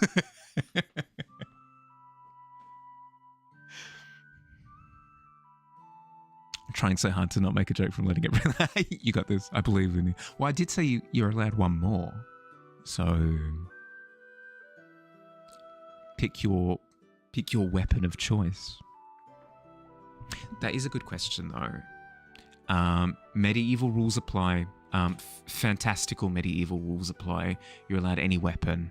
We're talking halberd, nunchucks, longsword, greatsword, like flaming spear, whatever comes to mind is like, I would love that to be my signature weapon. What signature weapons are we working with? Now that you're back on Adderall, it really cuts down on your fear of rejection. The problem it makes to say a warning is a very brutally blunt way, so you're trying to work on channeling your gentle parenting technique. You, frick you. Yeah, no. I can feel my control slipping if I've had particularly awful sleep. If somebody's like playing music loudly on their microphone or something, the temptation to just be like banned. It bubbles. It bubbles to the surface. Did I hear about the sources that got divorced? It was a tough custody battle over their kids. I like that one. I think that's my favourite one so far. Maybe my adoration for custard as I was going to say as a condiment, but you know what? Art form. Custard is an art form. Thank you. Thank you for ending on such a glorious one.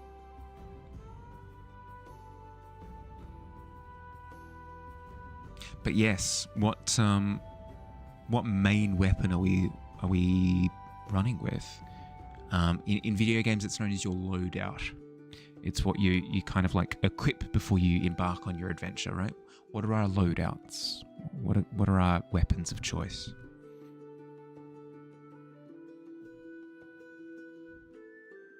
I don't know what it is. I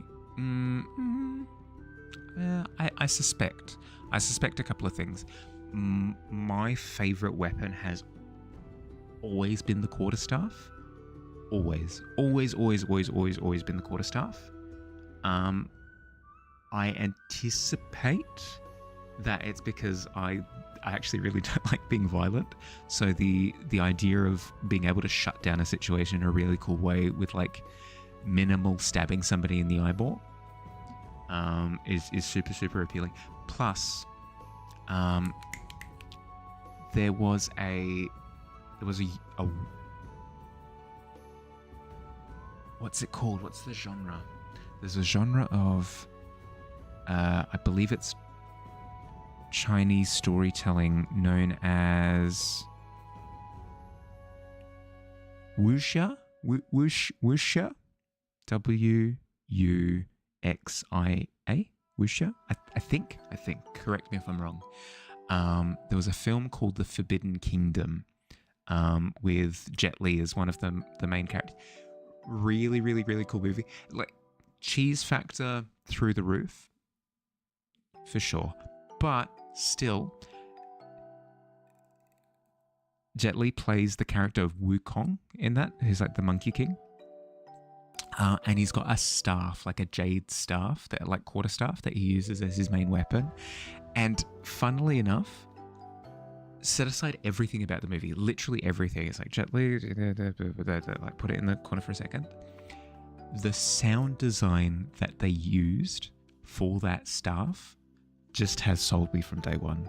It's just, I am now married to that quarterstaff. It's just the thing, because they would have the staff hit the floor or something, and then it would reverberate with like a gong, like a bell sound. So cool, so cool. So the idea of using a quarterstaff that has that kind of reverberance is, it's so cool, so cool. So I've kind of been obsessed with it ever since. I say obsessed. I don't really think about it much, but still. All right, I've shared. That's me.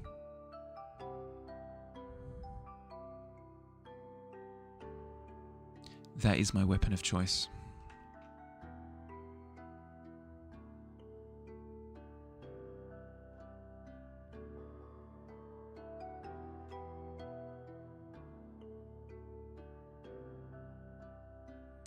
I suppose runner up. Ooh. There's a character in Mortal Kombat known as Katana. Is it Katana or is it Melina? I think it's Katana. She has like fan blades. Ooh. Those would be sick. Those would be really sick. Fat boy thing. What did I say?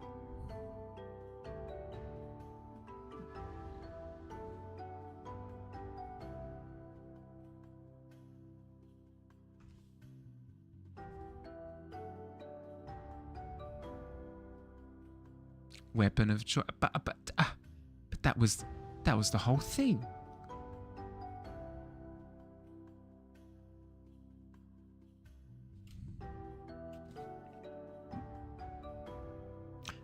Your headphones died. You're back on other headphones. Welcome back. I just said a second ago, Mild, that I'm curious. I'm curious to hear about what if in real life you get to have a fantasy weapon.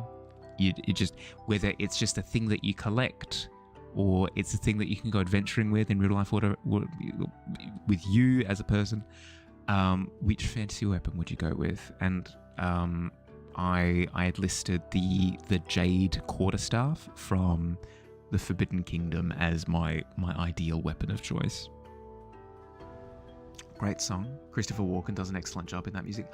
Oh, is it that one? I'm familiar with the music video because of the memes, I guess. I guess I'd have to say memes. Must have missed why you were talking about weapons. Oh no, I was just curious. It was just a thought that had crossed my mind.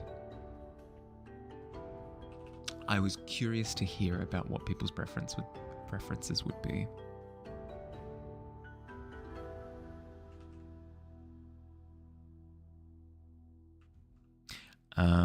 I guess the reason why it's been on the brain is because I'm sorting out a D&D campaign at the moment, and we've just recently been discussing what players want for their weaponry. And basically a player said something along the lines of like, yeah, but like I don't know what weapon I would want to use. So, you know, it crossed my mind. It crossed my mind. It's an interesting thought. Not too familiar with fantasy weapons, but compound crossbow are super neat. Ooh, that's a good pick. That'd be cool. Are we talking like Van Helsing style, where it's like really gadgety, or just like like as accurate to a medieval compound crossbow as you get? Yours would be Jon Snow's sword. Fair. The fiery one.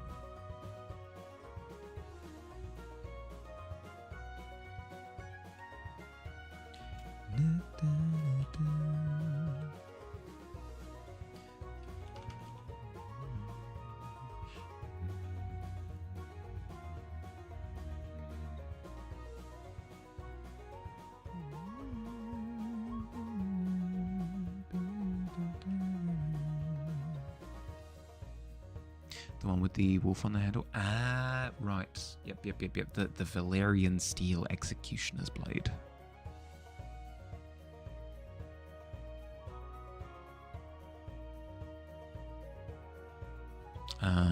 I've forgotten its name. There was a time in which I knew the names, but today is not that day.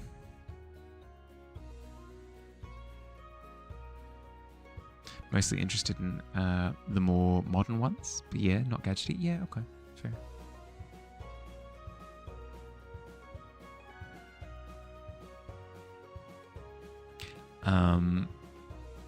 Yeah, I've there were a couple of players that I played with recently with one of the one shots that I ran, where essentially they were like, yeah, I'm down to make a character for D&D, but like, how do I make a character? Like, how do I decide to play this person? How do I decide that this is the kind of thing that I want to play? And it was a thought that had just crossed my mind. The idea of character fantasy, because yeah, like if you haven't daydreamed about like, oh, I would love to play a Willem Dafoe-esque character with like lightning powers using kunai or something. The thought of like, hey, make a character is a very confronting one.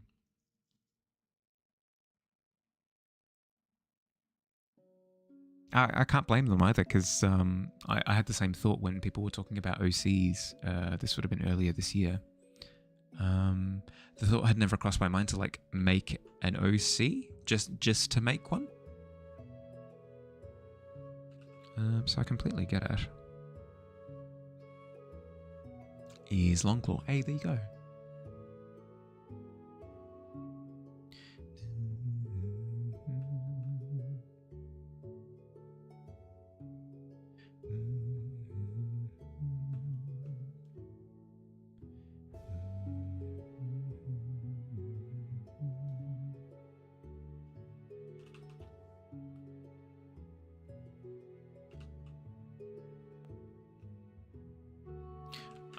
always need to steepen my angles because I always cop out. I always go, oh, that line's a little bit too steep, wouldn't you think? No, never. It's never too steep. Okay, it can be sometimes too steep, but still, like, rule of thumb.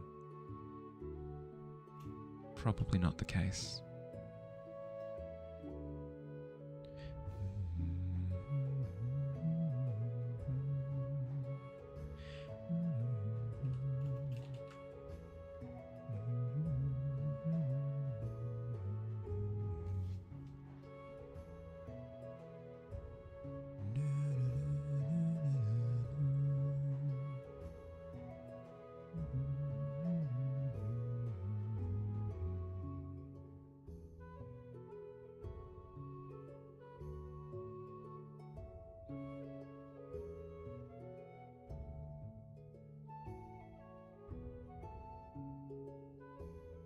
Pretty much the axe from God of War Ragnarok. You like that it can be thrown. Ooh. Similar to Thor's Mjolnir.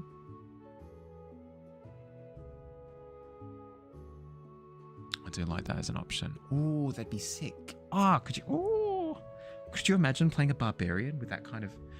that'd be so cool.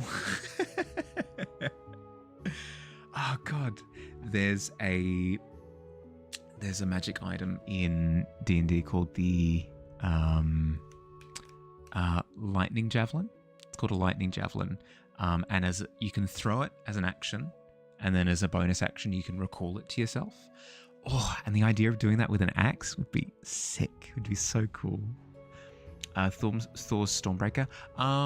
Thor's Stormbreaker is more of like a two-handed staff axe type deal, whereas Thor's axe from God of War Ragnarok is kind of more like an axe, like a lumberjack kind of like big one-handed war axe. So there's a distinct difference. Just a hack and slash kind of girl. If you can get up in your face and smash it, you're gonna do it. You try and run, you're gonna send that thing right at your back, at your neck. One of the players that I'm playing with at the moment in a campaign has recently received a Vorpal Great Axe. It's one of the legendary magic items, like capital T, capital L, the legendary, like Vorpal sword. If you're thinking Alice in Wonderland, the thing that slays the Jabberwocky, you're absolutely on the money. That's how it functions. If you crit with, so if we remember in D&D, if you roll a 20, when you roll a D20, if you roll a D20 and it lands on a 20, you get a crit, you get a critical hit. If you crit with a Vorpal weapon, if the thing has a neck and a head, you automatically behead the thing. It is so heckin' cool. It is so cool. So yeah, she's received a Vorpal Great Axe. So she's been going around just swinging at things with both hands. And last session did actually roll a 20 against something, and it was so cool. So cool. The idea of like an insta kill weapon like that, we're at the level now where it kind of makes sense to have that kind of thing. And you're officially jealous, right? So cool. Vaporeon sword. Dropping the blade on your toe and having your head come clean off is so funny. No.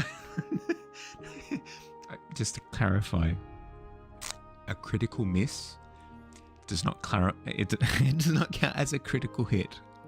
But for you, that would be actually very funny though. The idea of having this ultimate double-edged blade of, if you roll a 20, you insta-kill the thing that you're fighting. If you roll a natural 1, you insta-kill yourself. Oh god. Ultimate glass cannon build. Anything based off Alice in Wonderland books is epic. Completely agree. I do like a little bit. Well, that's why I enjoy Fae elements in D&D so much, is because they bring a little bit of that wacky whimsy into it.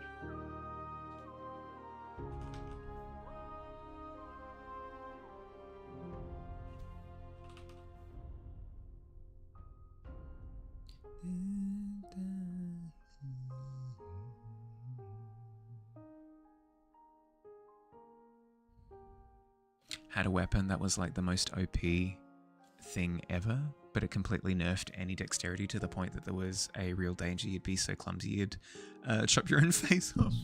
Deary dear. Toe stabbing is definitely a critical hit. It's a critical hit in terms of like I've sustained critical damage. Aye. Yell at the top of your lungs, but rules as written, it does not count as a critical hit. The sort of oopsie. Sorry everyone, a critical oopsie on that one.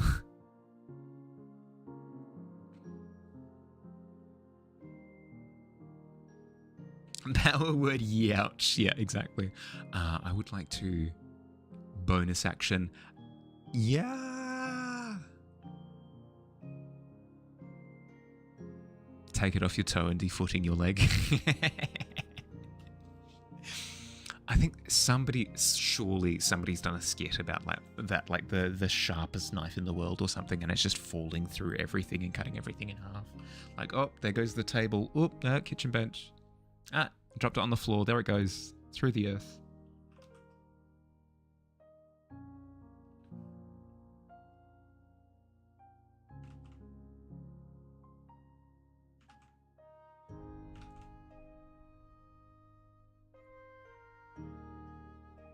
You've been defeated. Goodbye, feet.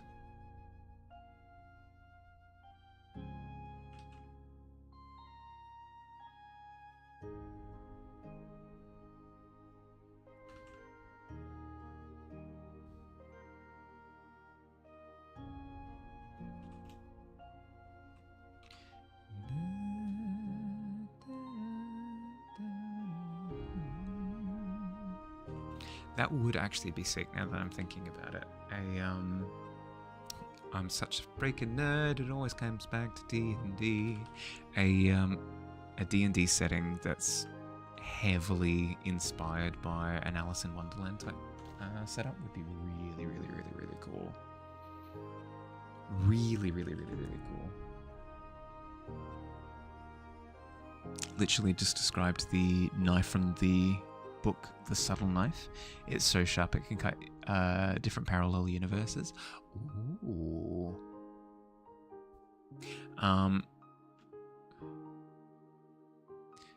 There's a concept in Destiny lore known as sword logic, where essentially you prove that you're sharper than the thing that you're trying to cut. And it goes from metaphorical to into the realm of literal because of how powerful these entities become. And that's a really cool thought. It's a really, really, really, really cool thought of going from psychological to ontological, kind of making that leap is a really fun thought. A knife that can cut into parallel universes. You just fricked at that point. Oh no, the parallel universe where everything is lava.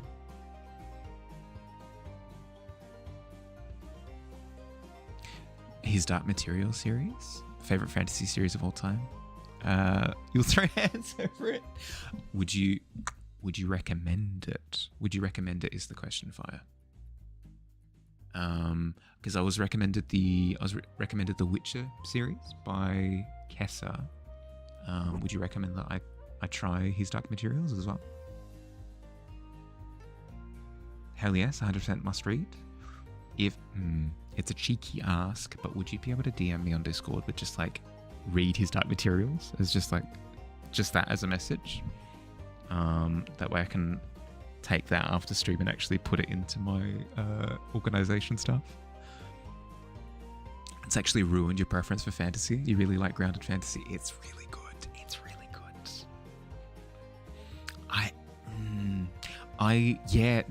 I feel as though my preference for grounded fantasy has ruined Discworld for me, actually.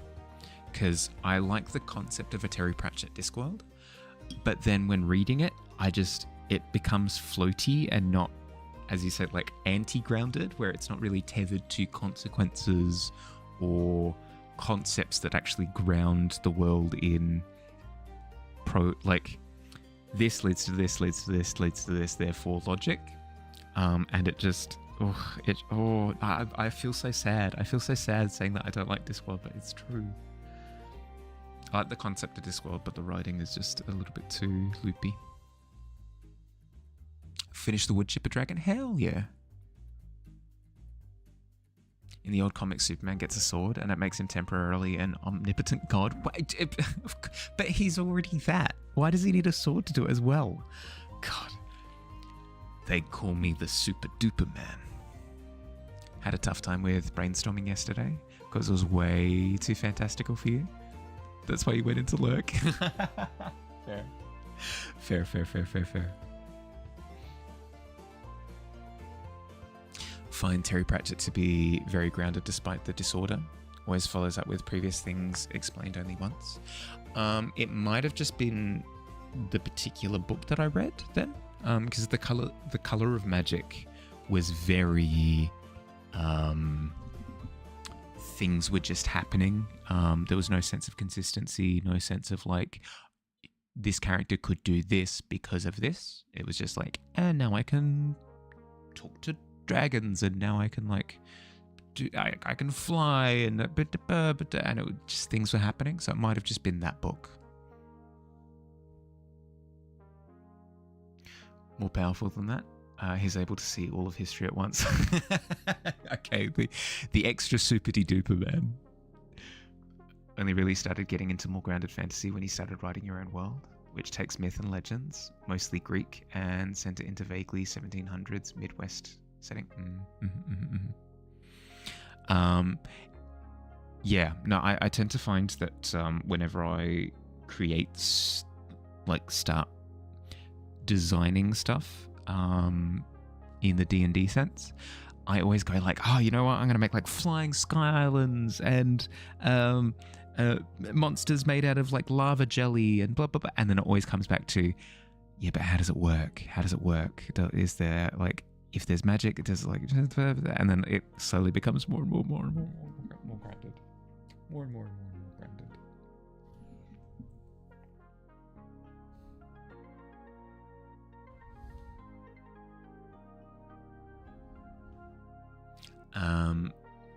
But yeah, no stress at all. Fire, no stress at all.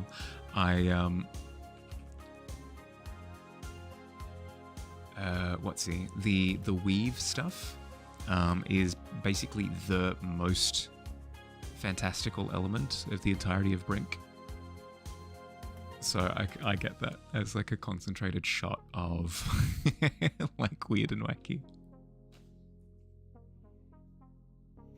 Definitely needs a little context from the other books. The stuff with Rincewind is chaotic, but it all makes sense when you understand the lore of wizards and why magic works. Well, that's the thing that confused me, was because apparently The Color of Magic is his first book. Like, that is the first book. So it felt like I very much so lacked a lot of context going into it, and it was just a case of stuff was just kind of happening for no reason.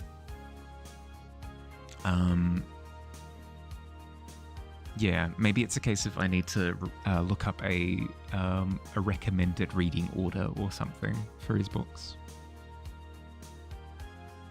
With the Upside Down Mountain, where it's in the magic bubble, allowing the dragons to exist there, and the people walk upside down with hook shoes and incredibly imaginative for sure, but it felt like it was out of nowhere. I suppose if I knew about the concept of old magic bubbles before that, then it would have been like foreshadowing, execution. Like, I can see it. Like, I can, like, cool. That's within expectation. That's within, like, my understanding of how it works. But because they were explaining it as they were doing it, it felt very much so, like, pulled out of the back pocket. Gonna try to design some concepts for the weave crab spider thing you were mentioning yesterday. Oh, yes, please. I would love to see. In your own fantasy setting you've written, there is a species that pretty much believes science overall. They literally prove the goddess of the middle planes exists, and the magic that her power source that runs the world is essentially a photo. It has magical properties, but is a real element. Where it grounds it. I do photon. Yep. I do really... I'm a hypocrite. I like the idea of everything being explainable, but I also, it's not hypocritical. They can coexist. I like the idea of things being super explainable, like everything is super consistent with the world's logic. But I also really appreciate and almost insist on there being an element of obfuscation, whether that's intellectual obfuscation, event obfuscation. Like the evidence existed, but you can't find the evidence anymore. It no longer exists. It is being obscured, or whatever it happens to be. So mystery, yes, correct. I love the fact that in the world of Middle Earth, for example, there are elements that exist, and it's just like, hey, that's just kind of always been. You could probably ask one of the gods, like, hey, where did this thing come from? And they'd be like, oh yeah, no, it came from this. But nobody's ever asked the question, therefore there's not really an answer that exists. I do like a degree of mystery, but that mystery can't be so wacky that it kind of calls everything else into question. Like, for example, the mystery can't be secretly the air we breathe is lava. It's like, but then everyone's dead. Why isn't everyone dead? Oh, can't explain it. The air's lava. And it's like, well, then that calls so much into question. You know, it's too disruptive at that point. There needs to be like an air of mystery, but it's not so disruptive to how everything works that it breaks down the logic of everything else. Read Equal Rights first, to be honest. Had a little context of Escarina's sword view before reading the Colour of It. Yeah, okay. Yep. There are definitely more things in your universe that are unable to be accessible by the beings, and even the gods of the higher planes don't know. Yeah, for sure. Like, because if you don't have that, then you end up with just a boring catalogue of this is this, that is that, this is that, and this is this.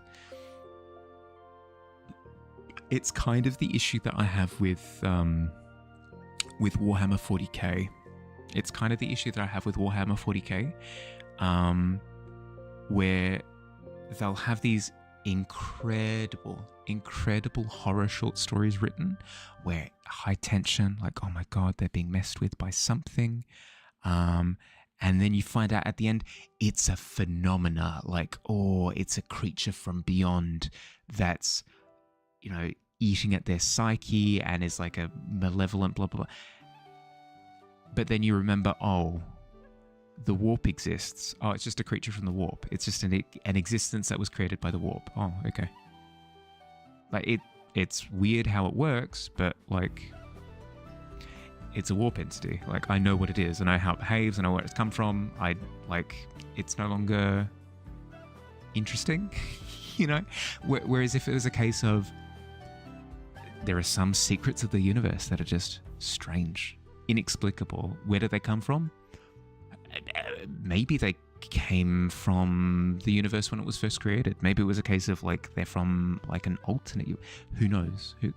It's that who knows that makes like the scary bits actually land.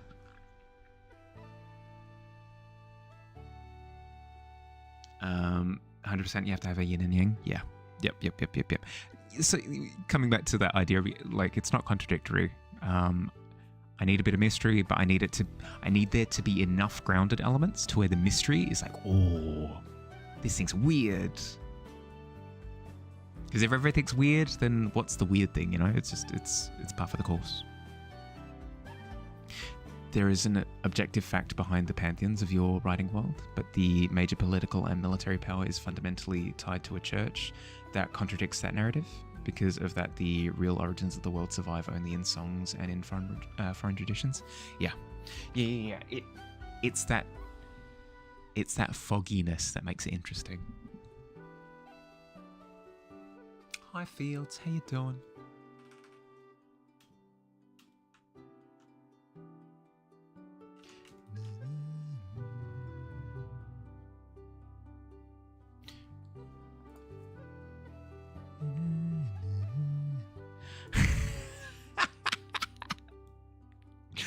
did you seriously make bananas in the bananas in pajamas in the style of Blasphemous?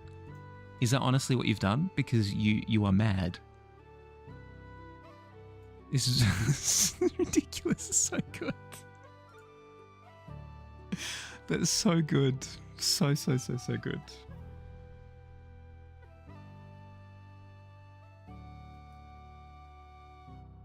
When did we run ads? We ran ads at like 2:05 or so. Wait, did we? Did we run ads? I don't think we did. Frick. Okay. In 2 minutes, I'm running ads. Hardline, I'm running ads in 2 minutes. Frick, I keep forgetting. This is why I was automated. God, I hate it not being automated. Pre-rolls have been on this entire freaking time. Hate it. I hate ads. I hate ads so much. Trebuchet. Ads in the trebuchet. Launch the trebuchet into the ocean. Kasploosh. Got over a decade of art. You'll slowly drip feed into the server. Excellent. I can't wait. I mean, I'm looking forward to the drip feed.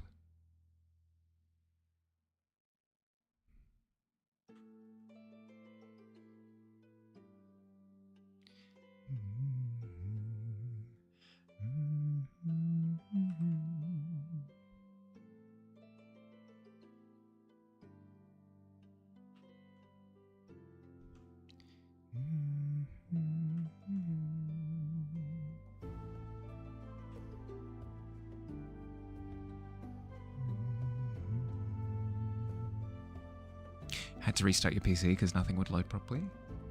Like on your PC as a whole. Ooh. I presume that's fixed it. That's weird.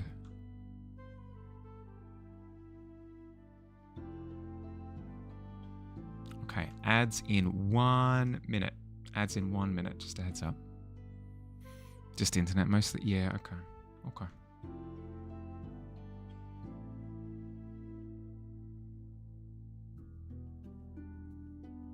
It's a lot of mashup stuff. It's a great fallback to mash up two things. Whenever you hit a creative wall. Well, that's a pretty decent exercise for training your creative muscle. Is taking a couple of things and mashing them together. Especially for creature design. Hell yeah. If you're, for example, if you're looking for some sort of inspiration for the prompt this month for Beast December, grabbing a couple of different beast designs and mishmashing them into each other never goes astray. Never goes astray. It's a fun process as well. Really fun activity.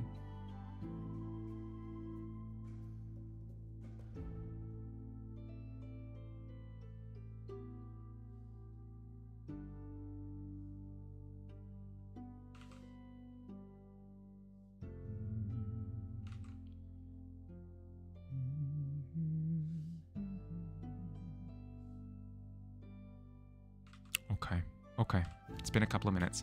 I'm going to be running 3 minutes of ads because I haven't run any ads so far this stream, and I really need to because we're incredibly late on them. I will be getting up, stretching, grabbing some water and stuff. Highly recommend hydrating, grabbing snacks, stretching, whatever you got to do in the meantime. I'll see you soon. Thank you for your patience. I really appreciate it. See you in a little bit.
Hello.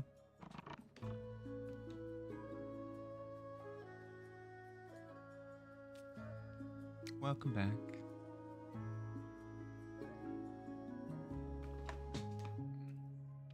Thank you, thank you, thank you. Thank you for your patience as well. I appreciate it. I've tried something.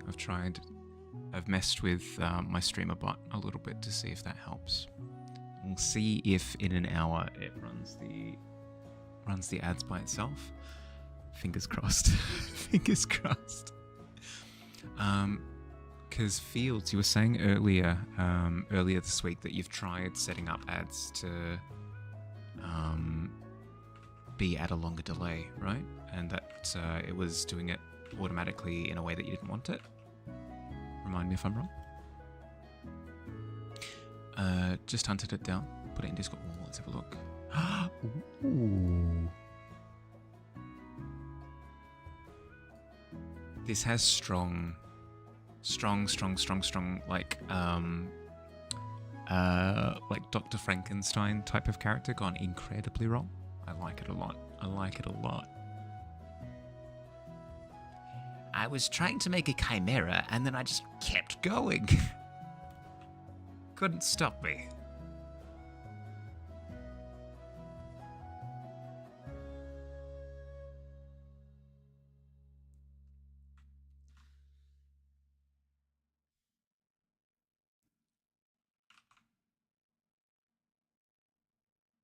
Twitch just rejected your new emote.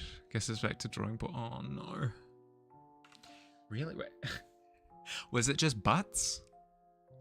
Was the because I can understand that if the emote was just a bunch of butts, then I can understand Twitch rejecting it. But I don't think that would be the case. I know that. I know that, for example, there's a streamer called Luna who submitted a Gollum from Lord of the Rings twerking. That got rejected, and I understood that decision. That decision, I could at least be like, yeah, I can, like, I understand why. Set them to play every 40 to 50 minutes, and it turned pre-rolls off entirely, but some people still got them. Still played every 30 minutes instead, yeah. It's like you're misunderstanding how it works also. Well, that's the problem that I'm having, is that I set it to play every hour, and it decided to play them every 30 minutes anyway. Is the issue that I was having. So I wouldn't necessarily say that it's all on your misunderstanding. I mean, we could both be misunderstanding it, but I don't believe I am. I think it is just not functioning currently in the way that it should.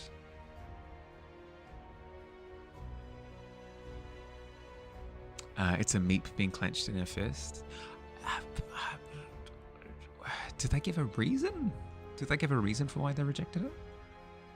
Twitch notoriously has a long update period in your experience, so it could be just that simple. Yeah, that's fair. That is fair. I'd still classify that as it not functioning. I'm trying to set it up through. Trying to set up my ads through through Discord, through StreamerBot instead. I'll let you know if it works, so I can recommend it if it does. There is probably a guaranteed way of making it work, but I'm not gifted with the technologies.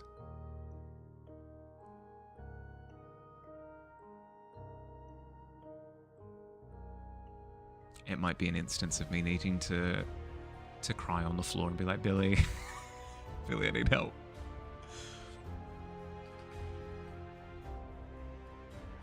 They said sexual content, not sure how you got...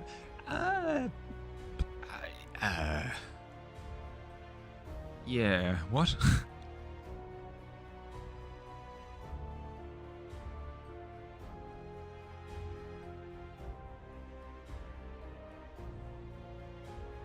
Haven't touched the stream bots yet. Probably should, but you'd rather just handle all that stuff yourself until it's not manageable anymore. Yeah, that's fair. Except Seri for filtering the spam bots, yeah.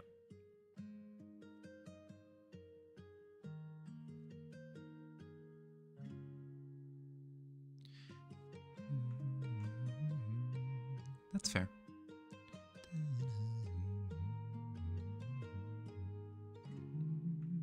How did you get the how did you get the plane crash to work then if it wasn't through a bot system?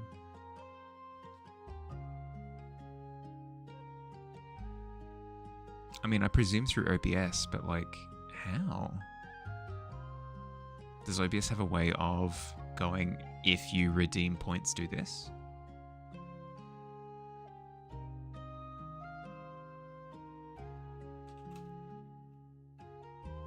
That's an OBS plugin. Ah, okay, sure. Be having a better look at making it less likely to be rejected when it's not 5 a.m. Yeah, that's fair. That's fair. That's fair. Just make it look less explicit. Obviously, your little guy getting grabbed by a hand is it's too spicy.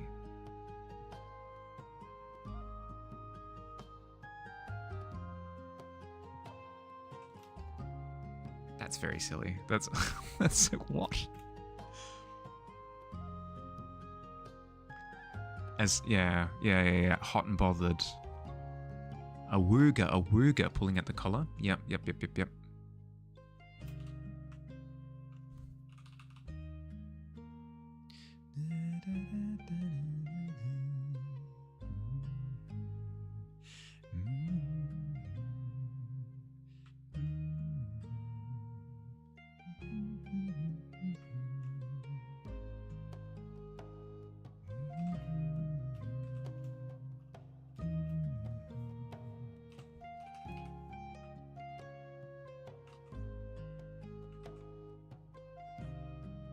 Yeah, do you think the auto moderation at Twitch, do you think it goes wow and like its eyes go spraying out of its head and its tongue falls out onto the table in front of it and it has to kind of like roll the tongue back into the head?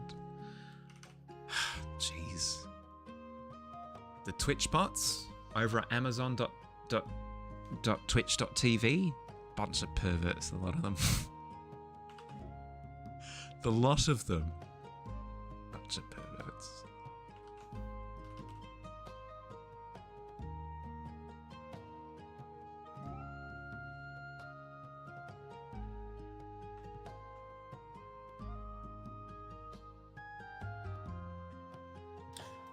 Well, this is a little bit inappropriate, don't you think? It wasn't before you said anything. What's wrong with you?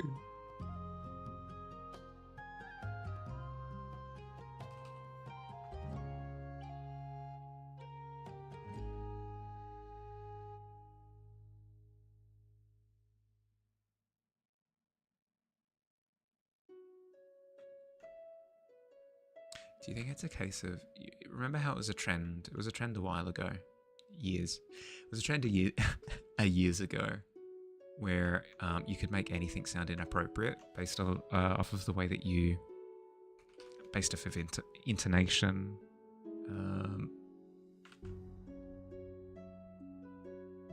The way that you enunciated, that sort of thing. Do you reckon it's a case of that with the emotes? Where it's the way that they've digested it. So, little guy being grabbed. Ooh. Yeah, see? It's all in the digestion.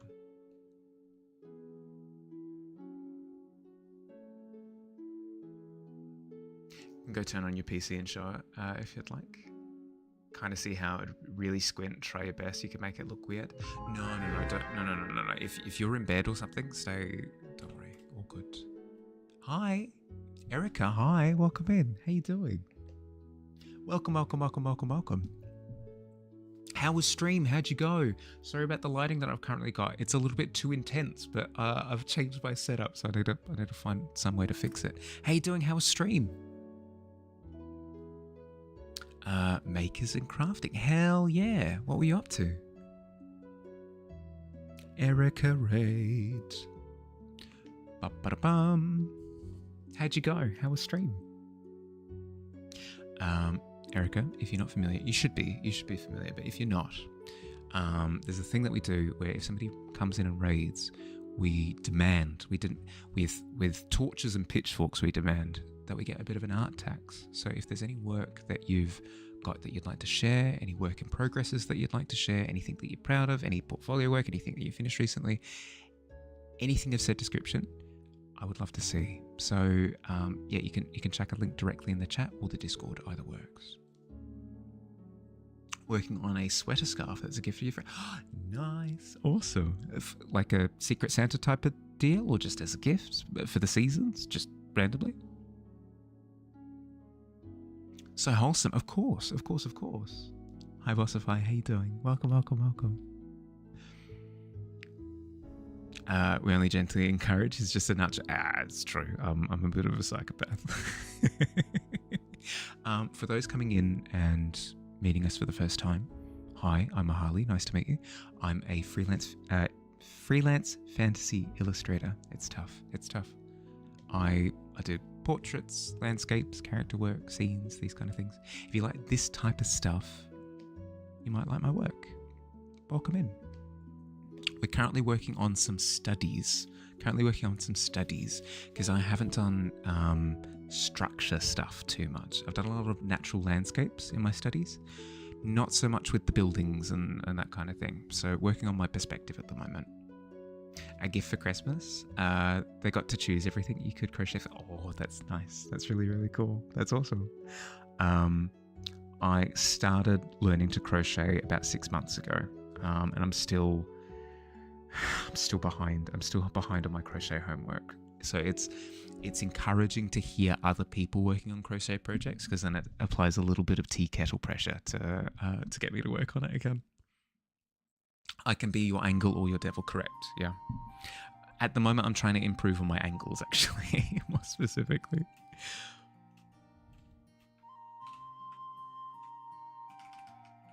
Something that I've noticed is a bit of a problem for me is that I tend to angle the road upwards a little bit more, so you see too much of the road. I need to slant everything down a little bit more. But yes, everybody who's come in, welcome in. Find a seat around the tavern. Any seat that isn't taken is available. Come in, sit down. Let's have a look. That's so freaking cute. What? Are you kidding? It's just a couple of little guys. That's so good. Just double check to make sure that you can see it properly on the screen. You can. Awesome. That's so good. Teabaggy. Obviously a teabaggy. Is this a block of sugar? Is it a tea bag and sugar? Please correct me if I'm wrong. Sugar cube? I freaking knew it. It's so good. With the little feet, I can't even. That's amazing. So heckin' cute. That's so good. So. I can't. My brain can't even comprehend the way that you've done the structure. Because at the moment I can do squares and I can do circles. I'm kind of upgrading to cylinders as we speak, but to crochet a specific shape like this, it's just beyond me. My brain can't even comprehend it. Can't even comprehend. So good. And this is a glass painting you did recently. I have to update your Insta. You're so bad at it. Yep. Same. Ooh. Hell yeah. Yeah, okay, I'm seeing the pane of glass there. That's so cool. That's sick.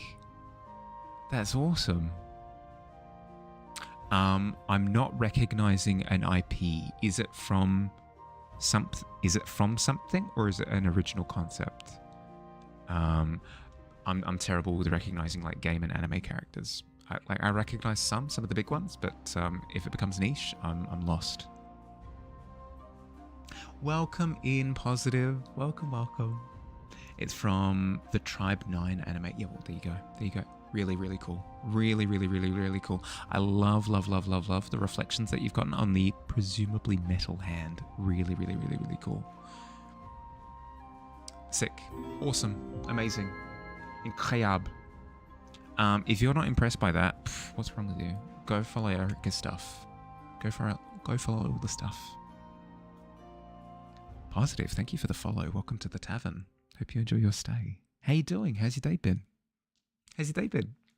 Sorry, I'm getting used to the new camera angle. I keep looking over there because that's where my camera used to be.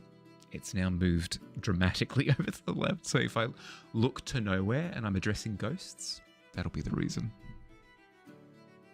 Think only had one season only? Yeah.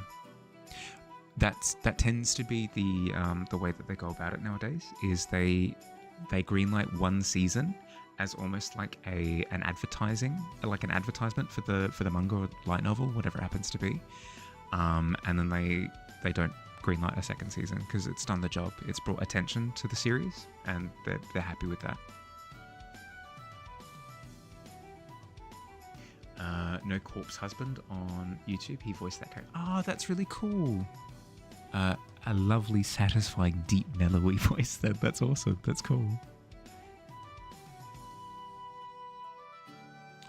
Let's drag the reference back to... There we are. Sent Ian, share your art.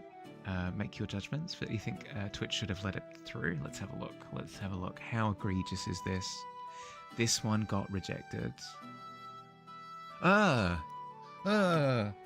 It's profane. Oh god. Okay, you ready? I'm gonna be banned. I'm gonna chuck up on screen and instantly banned. Instantly banned from Twitch. 3, 2, 1. Brace for impact. Yeah. Awful. Oh, it's so graphic. So graphic. Ugh. I feel so dirty. Jail immediately. Yeah, exactly. It's propane. Yeah, exactly. Set it alight.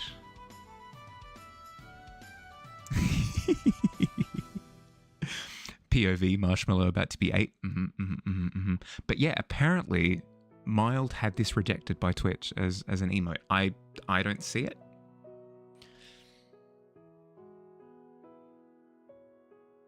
I don't see it. No matter how hard I squint, I don't see it. But Twitch giveth and Twitch apparently taketh away. It's a hand-shaped blanket.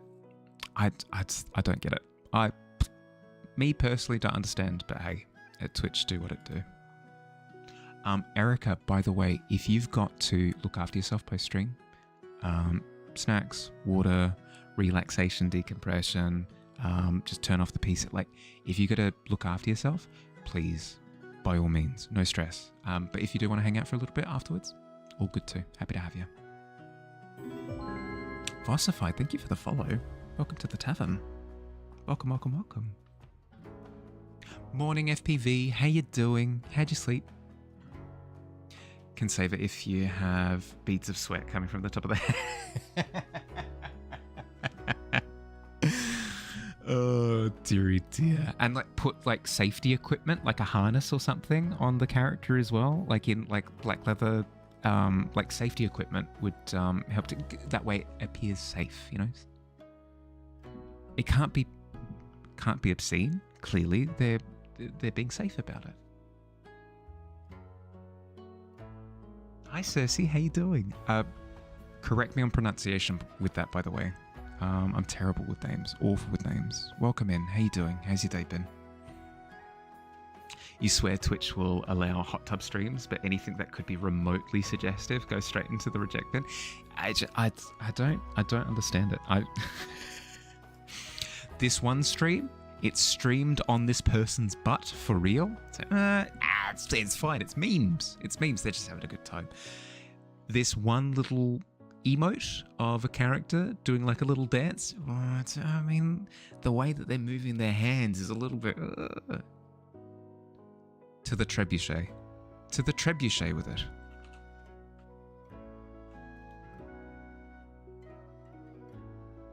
Putting some plastic coating. Yeah. Perfect. Actually got it first try. Chose it for Cersei canadensis, Eastern redbud. One of your favorite trees. Really? Arbordendro nerd here. No, you're good. I love reveling in the nerdisms of other people. No, that's super cool. That's awesome. Harold? Yeah, good. Doing well. I've got new setup going on. So if I seem a little bit lost, if I'm a lost and confused lamb, it's because I am. I've got a new monitor that I can actually work on. Before, I needed to work on my right monitor with my left monitor being my gaming one. So anytime I worked and stuff, I would have to move my setup around. So it meant that I was streaming over there. I've since gotten a new monitor, which means I can work on it. New camera location, new sitting location, new monitor layout. So like my chat is on my right side instead of my left. OBS is like on the... I'm confused, man. I'm lost. I'm scared. If I just start crying, that'll be why. I'm also messing around with like a new ad setup as well. Instead of it being 1.5 minute ads every half hour, it's supposed to be 3 minutes of ads every hour. But the system isn't working as intended, so I'm struggling. So welcome to the struggle. I hope you enjoy your stay in the struggle. It's a good time, I promise. Your sleep schedule is a little reverse. So you have a 23-hour day ahead of you, and there's nothing you can do about it, unfortunately. Have a mystery sleeping disorder, but TLDR, it seems circadian rhythm is mangled. Have to make 9 art prints and 11 card designs in the next 14 hours, then work at an art market for 6 hours, and then you can sleep. Ooh, don't know how you're going to do this. You got this. Do you partake in the caffeinated beverage? Coffee's probably going to be your best friend for the next day. It's the best I've got. If it helps at all with staying awake, shooting me messages on Discord is completely fine. Not in general, that isn't full permission for people to just spam me. But like, if you want to chat, I'll do what I can. But yeah, sorry, bud. Sorry to hear that things are a bit of a mess at the moment. That's fun though. Sounds like a nice setup. Simply use your Procreate. Well, that's the thing, is that I've gotten used to this setup across the last like 4 years. It's been about 4 years with the old one. So it's just going to happen. It's just going to happen. I'm going to stare at where my old camera used to be, and it'll look like I'm just addressing ghosts. Like, oh, hello, ghost of Christmas past. I promise it's not intentional. I'll get there. It'll take me a little bit of time. I'm always lost again. How dare Fire? I'm a confident man. I was going to add other descriptors as well. I'm a confident guy. Okay, I know what I'm doing. I walk into the club and I know where it's at.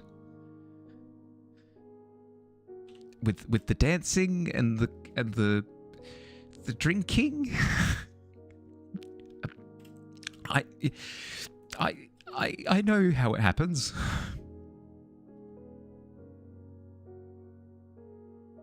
You've got some spam that you've been saving for me. Oh, thank you. Thank you. I have felt a little bit lonely as of late. At home baking cookies, they were really nice cookies too. I was actually really pleased with that. Beside the point, okay? I've also been in a nightclub one time. Oh, those chocolate chip and peanut butter cookies though, they were so good. They were so good. I did chat with a couple of neighbours of mine though. After that, I was like, hey, so hear me out. I have started baking semi-recently, and I may or may not end up with more cookies than I can consume on a personal level. So if I end up with additional cookies, would you be okay with having cookies? And they have very kindly been like, yeah, no, sure, I'll have cookies. Check my DMs. Oh, let's have a look.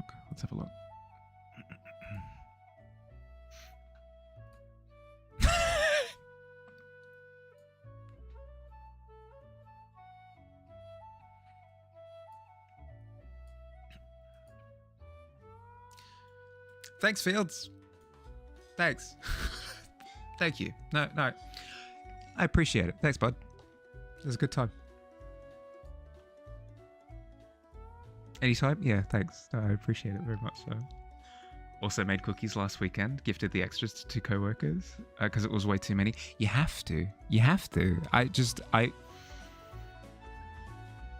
I may or may not have not gifted the cookies on the first batch, and I regret it.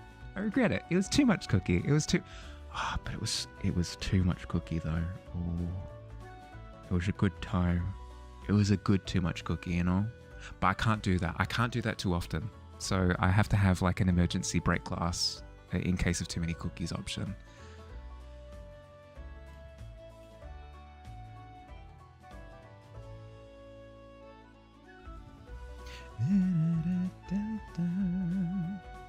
Because of where my reference is sitting, it makes it look like Quill is in Diagon Alley.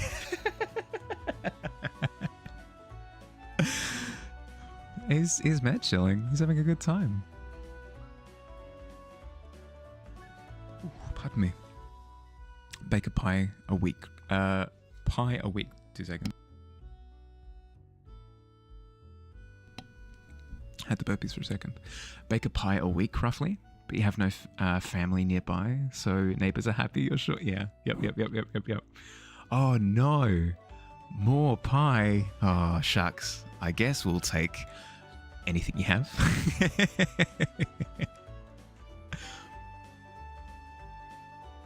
I hear a goblin behind me somewhere. The only nightclub you've ever been in was a queer nightclub with a drag show competition. Was pretty much epic. Also, all women that flirted with you were so sweet that it set the bar for good pickup lines way too high. Oh no. What, you don't appreciate the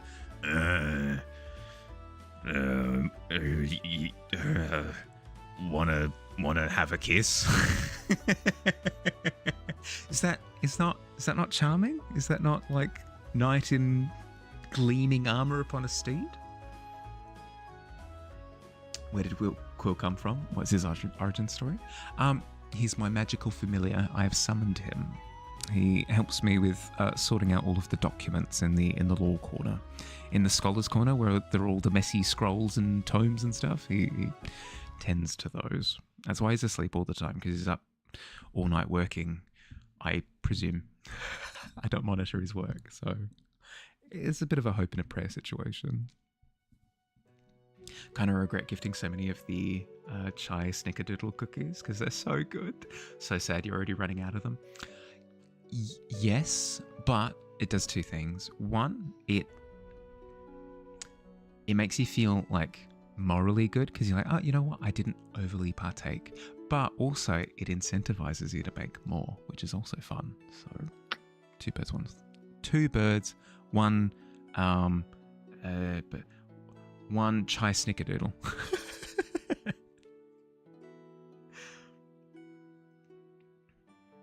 Want to have a kiss? What are you, an orc? I mean,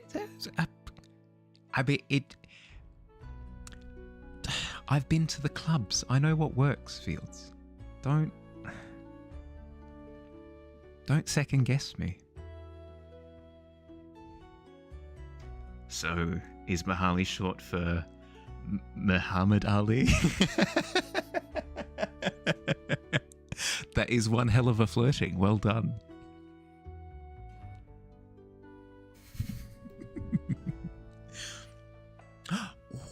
Tika, you have officially rolled, I believe, is 13 the highest roll we've had today? Is 13 the highest we've had today? I think all other rolls have been in the realm of like a 4. So you are doing incredibly well. That's the equivalent of a 20 at this point. How you doing? Further you go from the pit, you do. You're trekking. Haven't been to any clubs, but concerts are fun. Concerts are fun. Like, all jokes aside, I'm in a better state going to a concert.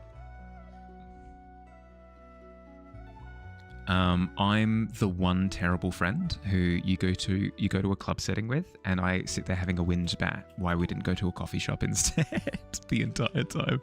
Terrible company for a club setting. I know a really, really good like pub that we could go to instead, where we could actually have a conversation. See, 10. I don't know what it is. The bar is just incredibly low today. Incredibly low for rolls. It's 6:30 a.m. You woke up at 1:30. No, Tika, no. No. Sorry, bud. Gonna mooch half a bag of chips before you attempt napping again. Notice I was on. So, breakfast company. Glad to be a breakfast company. Good luck with getting back to sleep. If there's anything I can do to help, I'm not sure that I can, but let me know. Don't really want to talk about the years you were a club kid, mostly for triggering and TOS, but you did go to your 5,233rd concert a few weeks ago. Hell yeah, that's awesome. What kind of genre, if you don't mind me asking? You like both? One of those doesn't damage your hearing though, which you appreciate for sure. I'm a stick in the mud. Absolute stick in the mud. Loud music. I don't like dancing.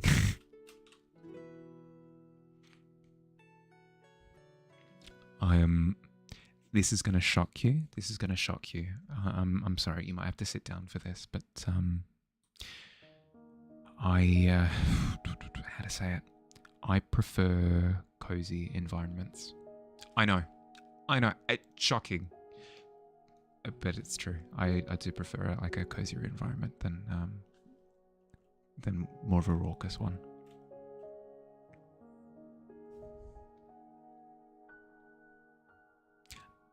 You ask your best friend to go for coffee and a hike. You get it?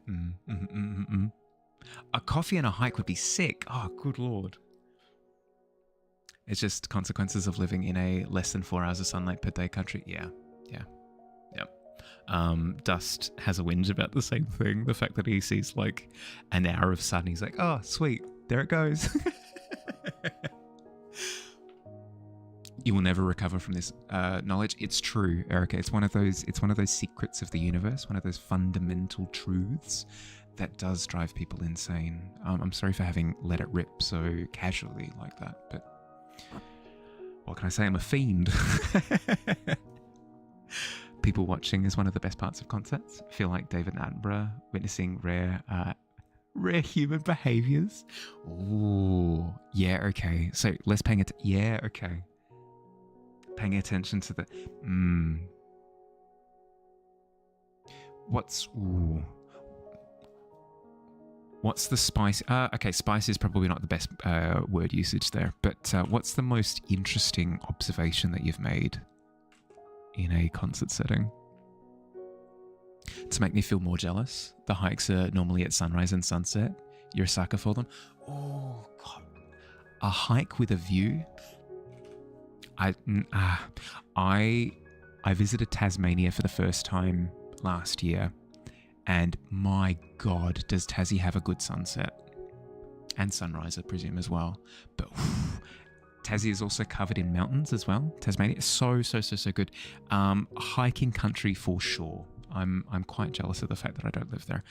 But then I remember the fact that Tasmania is incredibly isolated, and then I go, it's not so bad actually. I don't know. I appreciate a bit of public transport. So, did a pit doodle? Oh, let's have a look. I just got flashbanged by the spam image again. Thanks, Fields. Ooh. It's your golems. It's your golems.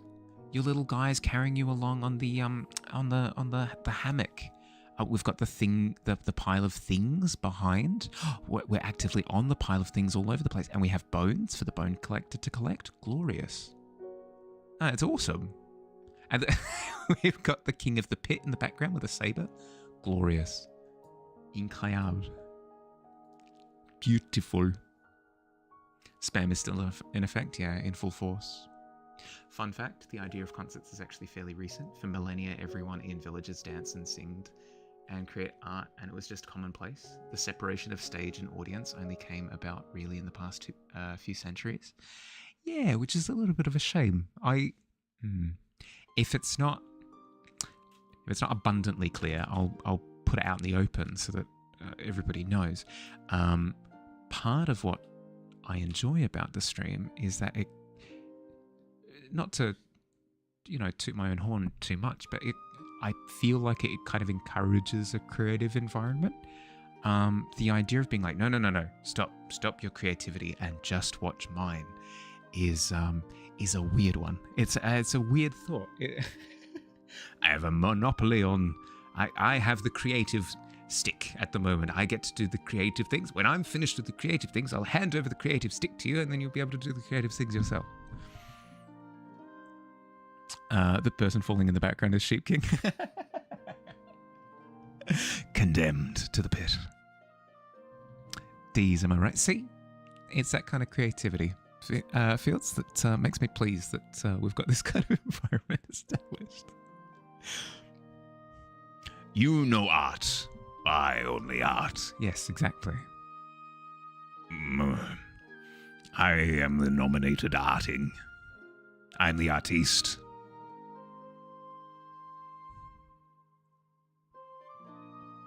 Now witness and cower as I paint.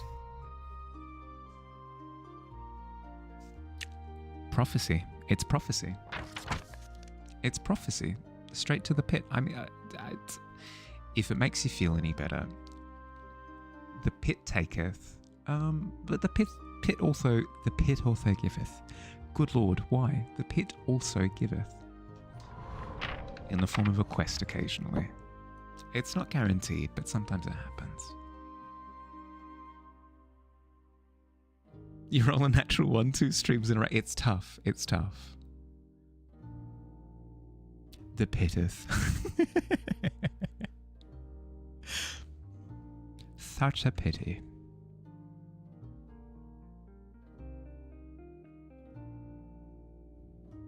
Speaking of sharing the art, I'm working on study. I'm working on street study, as you can see.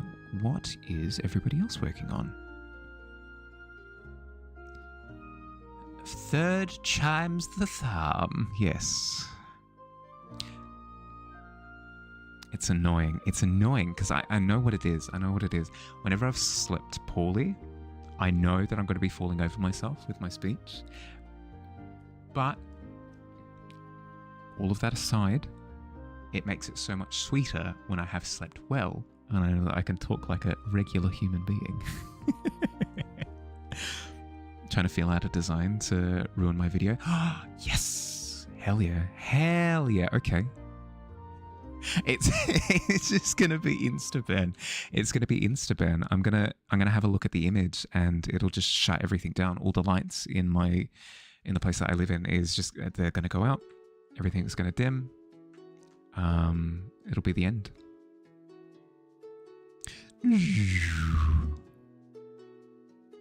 Oh God, what is this? You know art. I only art. Yes, exactly. I am the nominated arting. Oh God, it's not what I stand for at all. I was clipped out of context. Frick! I'm being framed. This is not my philosophy. I mean, monthly art fair. Yeah. No. I know what you meant. For at the end of the year when I make when I reveal each of them. Working on a sci-fi scene. Do mostly sci-fi landscapes, etc. Another landscape artist? Hell yeah. We are a rare breed. We're an incredibly rare breed, I have found. Everyone's a character artist. Everyone's a character artist except me. Okay. Not. Be normal.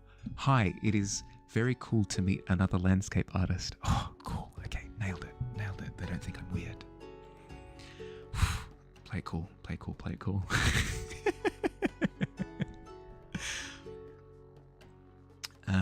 Maybe the clip that plays for all my future shoutouts. Frick. Absolutely not. I am the only artist. How dare you? Still think I need a shut down the stream redeem. The problem is that no matter what I set it to, people will be able to afford it. That, or I'll set it so obscenely high that people will never be able to afford it. And then what's the point of having the redeem? What's the point at that point, you know?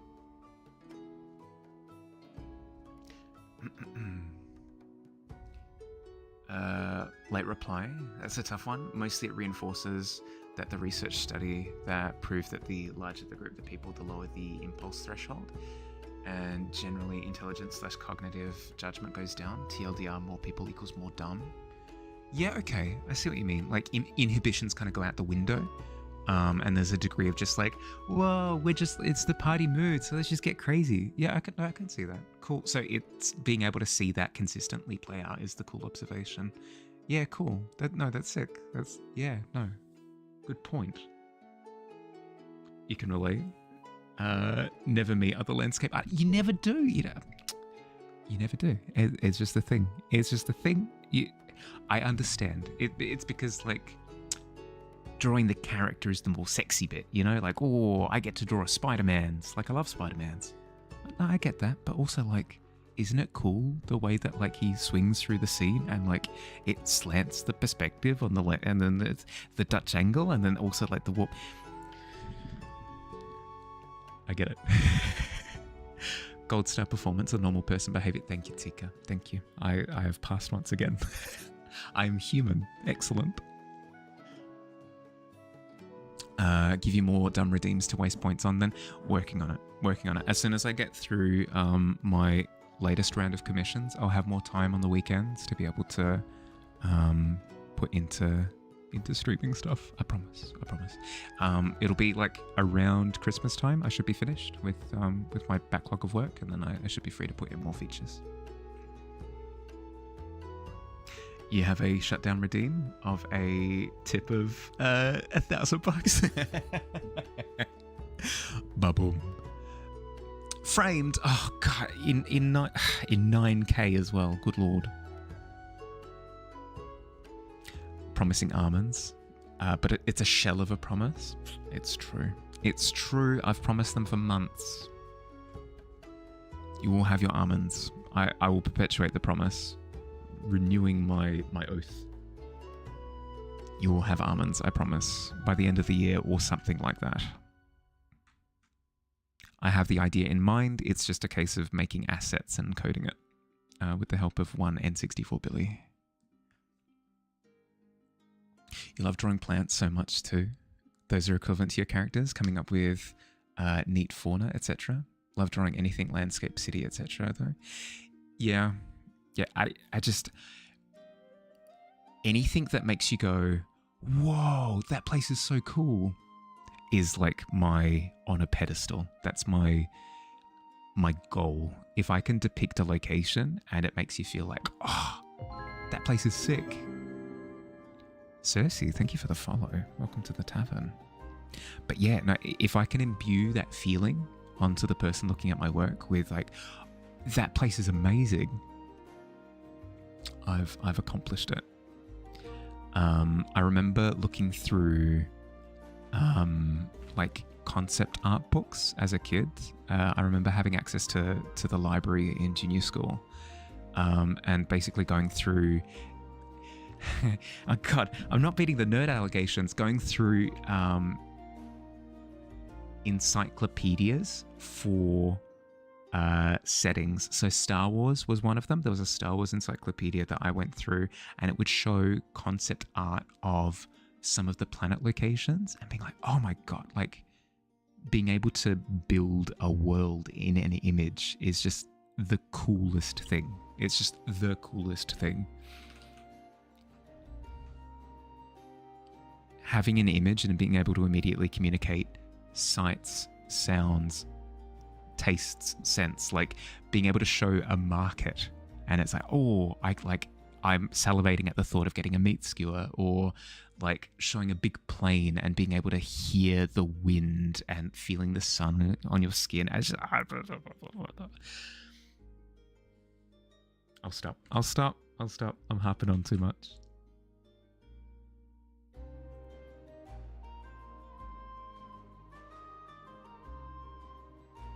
I like immersing people.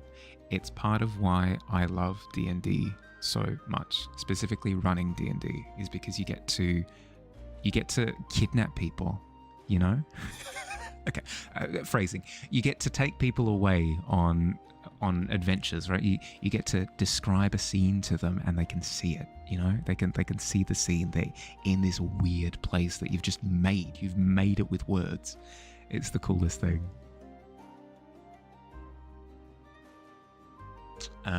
Wait, no, this time, for real, you'll do it?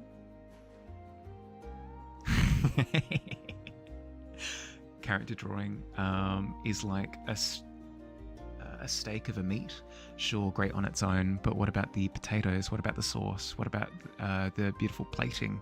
Even the best steak can feel a little bit bleak on a paper plate. Yeah, yep. That's how I feel. I can see beautiful character art in a vacuum and be like, you know what, that's amazing, but it just doesn't hit in the same way, you know? Funnily enough, you haven't played D&D before, you'd want to someday. I've started, I guess this is an invitation, don't think about it too much, but I've started running one-shots for some of the people in the tavern. Ran a one-shot for Fields, Alt, and Fire about a month ago at this point, I think it turns out in terms of timing.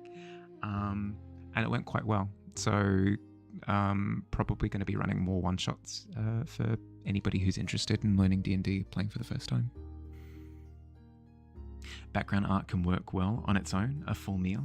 Also love when the two come together and create a feast. Yeah, for sure. A feast for the eyes. Oh, satiating.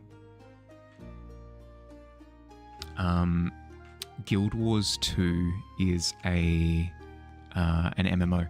Regardless, it does a really good job. The artwork for Guild Wars 2, the artwork that they actually integrate into the game for loading screens and stuff, is incredibly painterly, and they depict populated scenes of civilians kind of going about their day in these fantastical scenes. Really, really, really, really cool. Really, really, really, really, really cool. That's kind of that's the epitome of like a good piece of artwork for me. Ooh, shampoo. I am pretty sure that 16 is the highest that we've gotten. It's the highest that we've gotten all stream today. We've been consistently rolling 1s, 2s, 3s, 4s, 5s all stream. Well done. Yeah, a new high score. Hell yeah. How are we doing on ads? Let's have a look. Pre-rolls are still off for the next 12 minutes. Okay, good to know. Hate that I have to monitor it. Hate that I have to monitor it. Does this mean you get a snack? You absolutely do. Pick of the litter.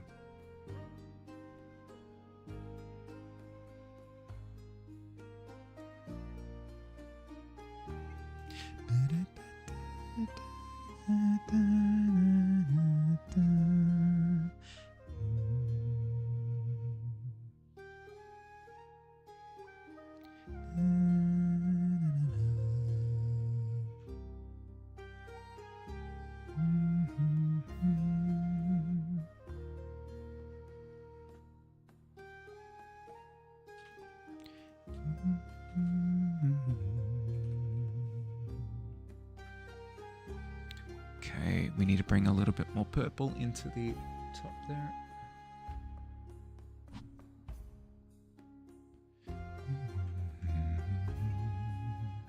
You can hear Mahali in future stream. FPV, thank you for the raid. You're streaming retro, hell yeah. Can you eat your snack over the pit so that your crumbs fall on anyone else? You menace, hell yeah. Welcome in, FPV. It's been so long, Future Proof. How you doing? what have you been up to? Goodness, you're a bunch of jesters, a lot of you. Go live, you won't do it. Deary dear.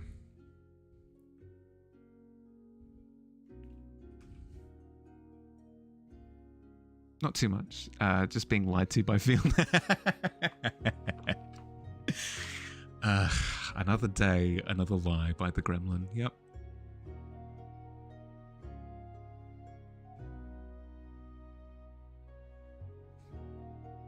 Okay, you're messing around this time, though. I don't know.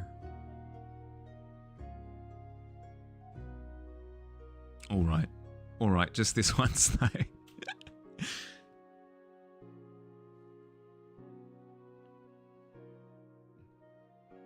More like fiends on fiends? True. Accurate. Lore accurate fiends on fiends.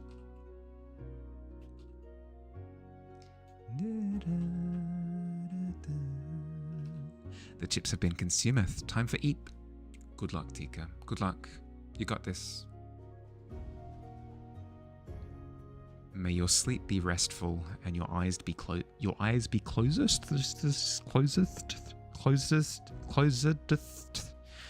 God. Shakespearean is tough. Ooh, FPV. Having a look at the quest. Okay. Future. You see that a dagger that you very much so recognize has been stabbed into a wooden post in the tavern. You saunter over it with confidence at this point. Unstick the dagger, pull out the quest tab, stab the dagger back into the post, unfill the page, and you read.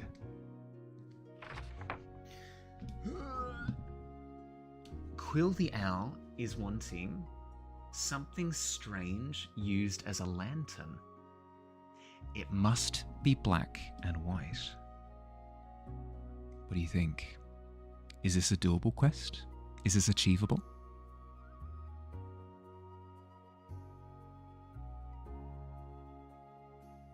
And your night be blind. Ooh, I do like that. I do like that, shampoo.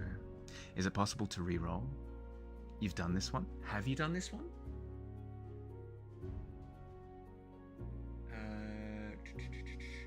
Used as a lantern.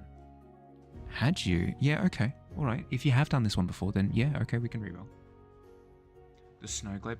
Yeah. Okay, cool. Yep, easy. Easy done.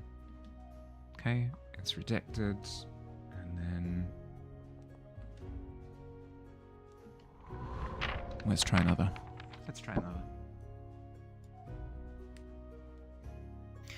A daggereth, haveth, stabbeth, that is tapped. It's tough, okay?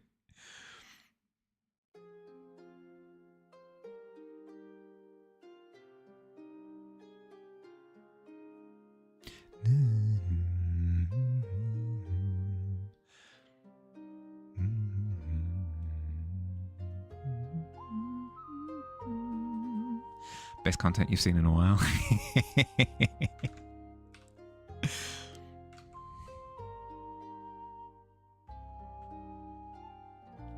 Okay. You unfill the page. Jam the Bard is wanting a fungus from Duskwood Hollows. Your eyes have become square. You can only draw with squares. It's so much worse. You're going to hate it so much. I can already tell.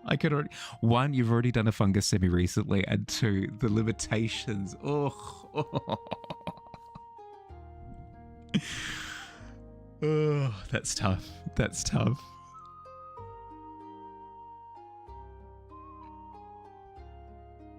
The thing that makes me laugh is there are so many.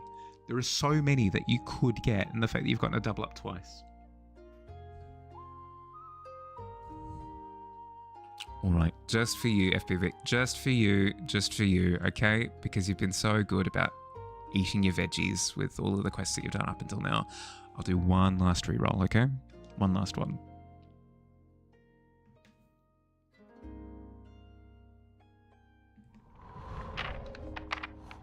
One last quest. The final quest. It's the final quest. Grace of the Sea Otter is wanting a ghost tree. You can only use a single continuous line. What do you reckon? A ghost tree with a single line. Remember, this is all up for interpretation. So if you want to do like the general silhouette with the single line and then work into it, you can absolutely do that. If you want to just like work on the bark section with the single line, you can do that too. Like whatever. It's not supposed to be a punishment. It's supposed to be a fun way of having you reassess how you go about constructing imagery. So however you intend it. You humbly refuse? All good. All good. Rejected for now.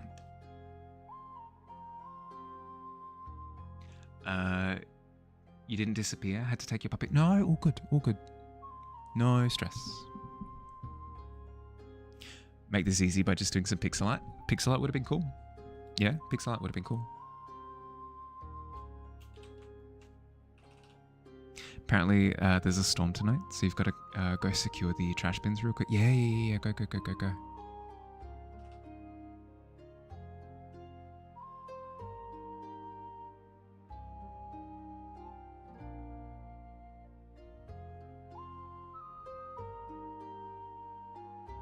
I do like the idea of fields now running out to the trash bins, throwing a blanket on them, giving them a couple of mugs of hot chocolate, and being like, "Hey, you guys are doing great. Keep up the good work." And they're like, "Oh, I feel really secure now," and then immediately whisked away by a hurricane. Love a good storm. Well, that's the thing, right? Is I love the ambience of a good storm, but I don't like storms stealing my bins. On the list of things that I don't like storms doing.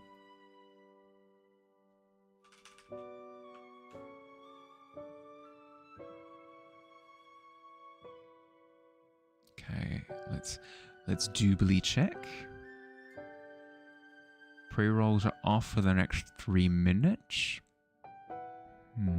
Okay, in 2 minutes time a message should come up if my code works in the way that I hope that it does.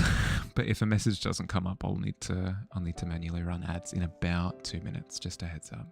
2-3 minutes. Don't you hate it when things just don't work the way that they should?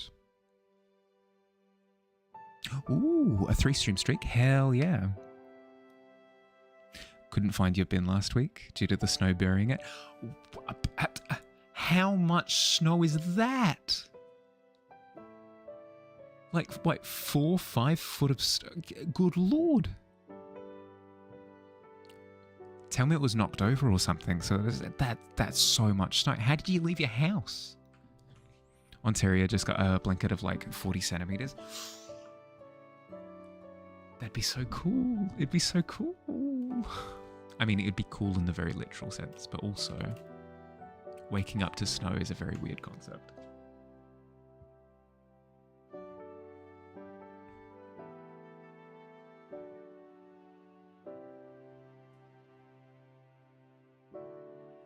Okay, we've got some purples, some greys to kind of mess with the blue lighting coming from above, combined with like the warmer tones on the building itself. Let's get stuck in with a bit of a burnt orange up the top. We need to go with a more stark angle there, I think. Won't be leaving your home except for snacks and concerts. Would it be cool? You can have it. I hate the winter with every fiber of your being. Really, I love it. I love winter so much. I've lived in like true winter cold for a couple of years with my family in Greece, and good lord, was amazing. I love the cold so much. It's just a tragedy living in Australia. Ads in 1 minute. I did the thing. It did the thing. It works. It works. It works. It works. It did the thing. It's doing the thing. Okay. It's not completely broken. The whole system is not completely broken. Okay, we have hope. We have hope.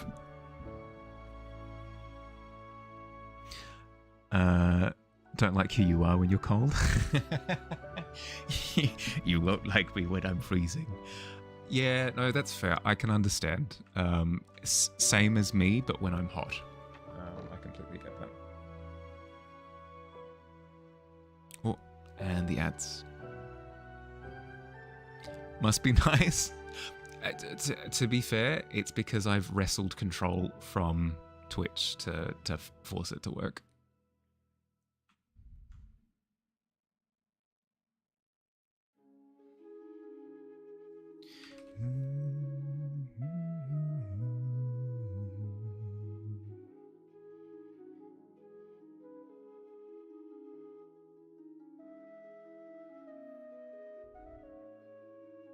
I should, you know what? Swig of water. While we're on break anyway. For those who are not experiencing ads at the moment, welcome to the exclusive Mahali's just taking a drink of water stream. You pay top dollar to watch his premium content. I'm so sorry. God. Immediate regret.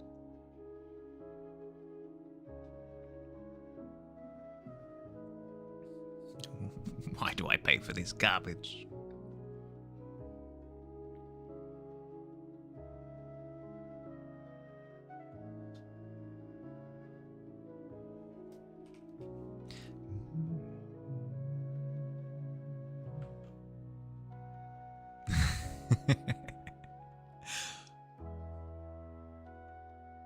Okay, let's see. Even more blue up here, by the looks of things. Oh, that's such a good gradient. I love it even more. The indigo going down into like these earthy tones. Oh, so good.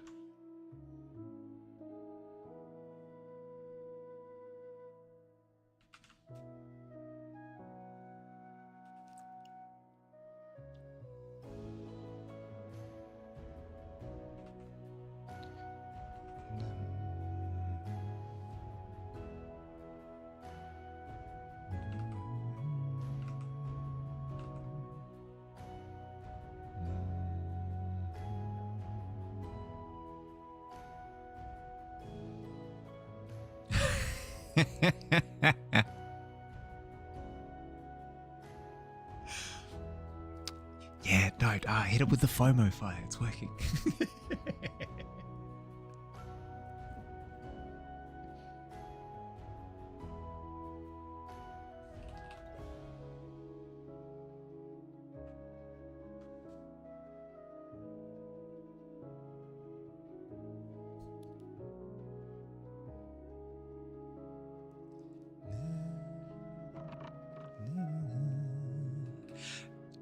Yeah, fire. So as I just showed to you during the ad break, that's how you do 3 kickflips in a row. It's pretty sweet. It's pretty sweet. Oh, welcome back, everyone. Just messing with you. How are you going? How are the ads? Do we have good ones? Oh,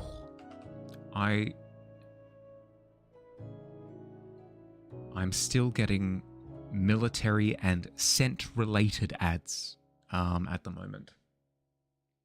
So, one, I'm being told to go commit violence, and 2, I'm being told that I stink. Is what I understand subliminally from the messages that I'm receiving.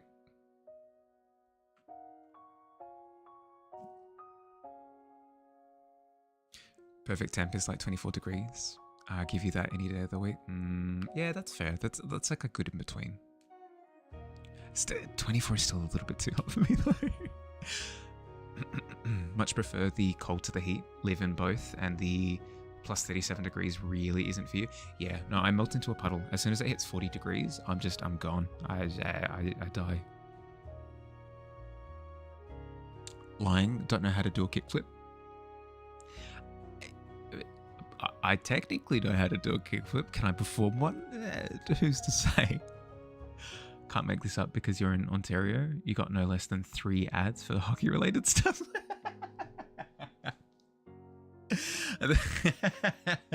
You like your hockey? Here's your freaking hockey. Had a 3-minute avatar fire and ash ad. The whole ad. Yeah, okay, sure. I'm legitimately interested in it. Apparently, it's the best of the 3, according to some. Fool me once, shame on you. Fool me twice, shame on me. Fool me a 3rd time. Let's go for round 4. When hot, sleepies happen. Yeah. The weird thing is, when it's hot, I get loopy, right? Like I get dozy, but I can't fall asleep because I can't get comfortable. It's the worst state. It's the worst state ever. I suppose the best of both worlds would be if it made me loopy and then I jumped into the refrigerator or something to sleep. Like, maybe at that point. You witnessed it. Sucks that you were in ad jail. If someone kicks you, you'll flip. Fair. With enough force, anything's possible, right? More of, I got into roller skating when I was young, kind of. No, it's so much worse. It's so much worse. I got into rip sticking when I was young. So much worse. Good Lord. You can't say that with a straight face. It's just not possible. Still massive petition against Twitch going around for allowing ICE ads in the USA. Really? Why do they need ads? Yeah, exactly. Like... Finished crab sketches. Really like some of them. They're in Brink. Ooh, let's have a look.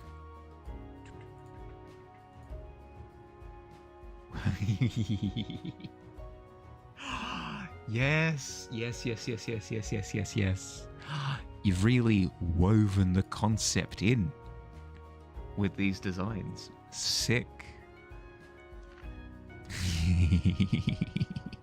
Yes, the little spool. They're all spools in one way, shape, or form. That's so good. I like that a lot. That's awesome.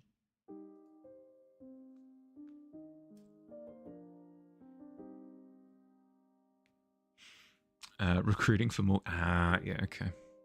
Bet roller skating feels cooler than it looks. Yeah, because I've been ice skating before. And that feels pretty cool. Not gonna lie, it does actually feel really, really, really cool. So the thought of being able to do that all the time on footpaths and stuff.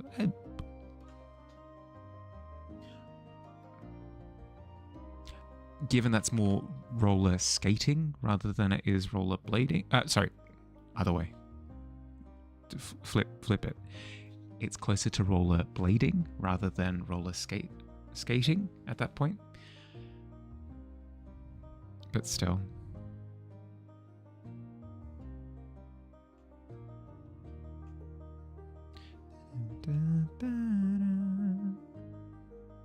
Speaking of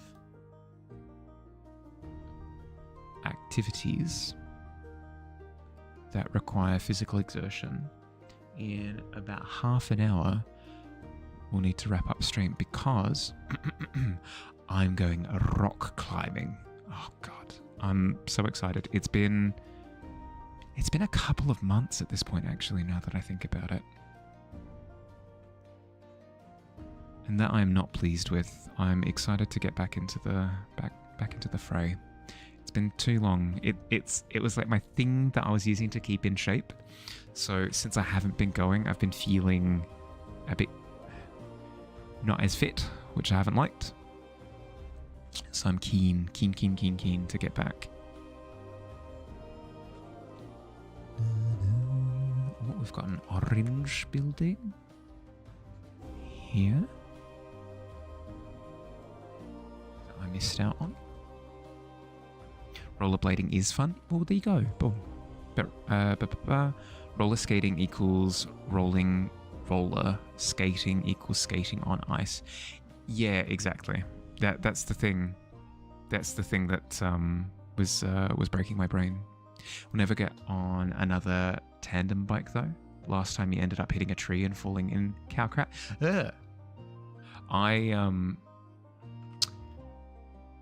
Not tandem bike. Never experienced the joy of tandem biking. But the first time I learned to bicycle, the first time I learned to bike ride was well into my teens because I hadn't grown up with it. Like we didn't really have bikes when I grew up. So very much so a late bloomer when it comes to that regard. When it comes to that particular activity, I was at camp. I went to a school camp, and as part of the school camp, there was mountain biking.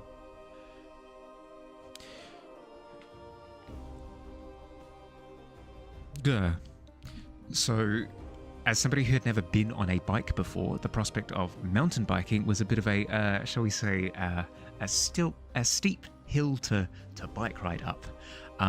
So my first foray into bike riding was on a bunch of really loose little rocks down a slope, like a driveway. It wasn't actually a driveway; it was just like ground. I was like, you know what? Instead of trying to like pedal, instead of like immediately trying to learn how to pedal, I will go down like this little slope. I'll go down this little slope. It'll give me a bit of momentum, and then I can pedal with a bit of momentum because I've got that forward motion, which means that the bike is more likely to stay upright. I was a freaking genius. So helmet on bike, start to go down slope. Careful. Okay, you know what? This is going a lot more quickly than I thought that it would, because something momentum's scary on a moving thing that you're not used to being on. So I press the brake. I press the front brake. If anybody's been on a bicycle before, can you tell me what happens when you're going down a slope and you press the front brake for me? Can somebody in chat just tell me how the maths worked out? 1 + 1 equals... What happens? A kickflip. yeah, something like that. You do a little flip, head over heels. Yeah, head over handles. Yeah, pretty accurate. No, I got launched over the front of the bike and landed on my back and was winded for a good 5 minutes. That was a good time. Believe it or not, I didn't continue attempting to learn how to ride a bike after that. I went back inside the cabin and felt very sorry for myself for the next half hour while I waited for everybody else to finish their trek. Thankfully though, because I was just kind of left to my own devices to kind of mess around with learning to ride a bike, everybody had left already on their trek. So I was all by myself in my shame. It was good. I have to ease into the brakes like a car. Yeah, correct. Generally, you're going to start with your back brake to start slowing you down, and that's when you engage the front brake once you've started slowing down a little bit. And then it's the 2 to bring you to a halt. Is what I have since learned. Deary dear. But yes, I then actually, for real, learned how to ride a bike the good old-fashioned way well after that.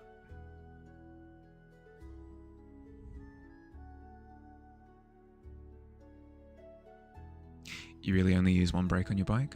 It would be the back brake, though, presumably. Heading to bed?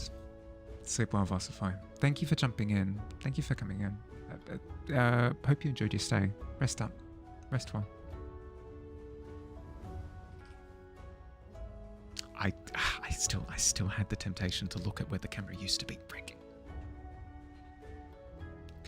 Cursed I am.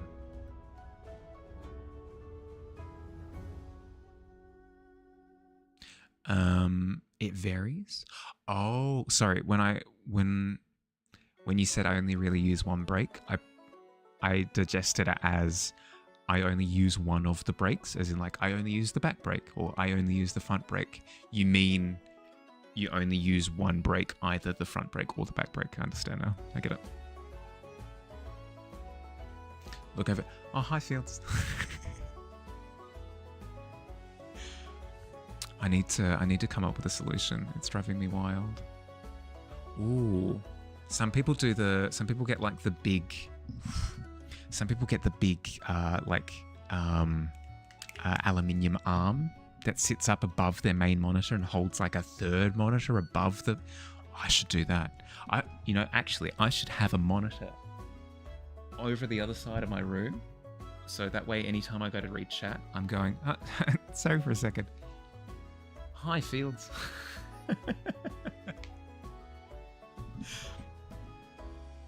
Thinking the crabs use the very smallest strings of the weave to make small nurseries to attach their eggs. Maybe the weave can impart some small energy or mechanics onto the eggs because of this. Maybe this is how they're able to affect the weave buoyancy to stay afloat. Yeah. In the same way that sea anemones, when baby clownfish first interact with them, they're encouraged by the parents to like rub up against the anemone to like incur that symbiosis. Similar thing with the strings, right? No art cam, just POV of Mahali doing art on the other side of the room. Oh god, just mirrors everywhere. Just different angles of me doing the art. Oh god, the full immersion. Welcome to Mahali. This is Mahali art. Never went over your bike handles, but you did decide to learn to snowboard once, and upon trying to stop, rammed into the lights. It's a way of stopping. I suppose in the same way that I stopped on the bike. Yeah. I've heard horror stories not on. Well, actually, I have heard of a horror story on a snowboard. On a snowboard. But skis are apparently devious. Good morning. You made it to end of stream after waking up at 5 a.m. No, grenade. Welcome. How you going? How'd you sleep?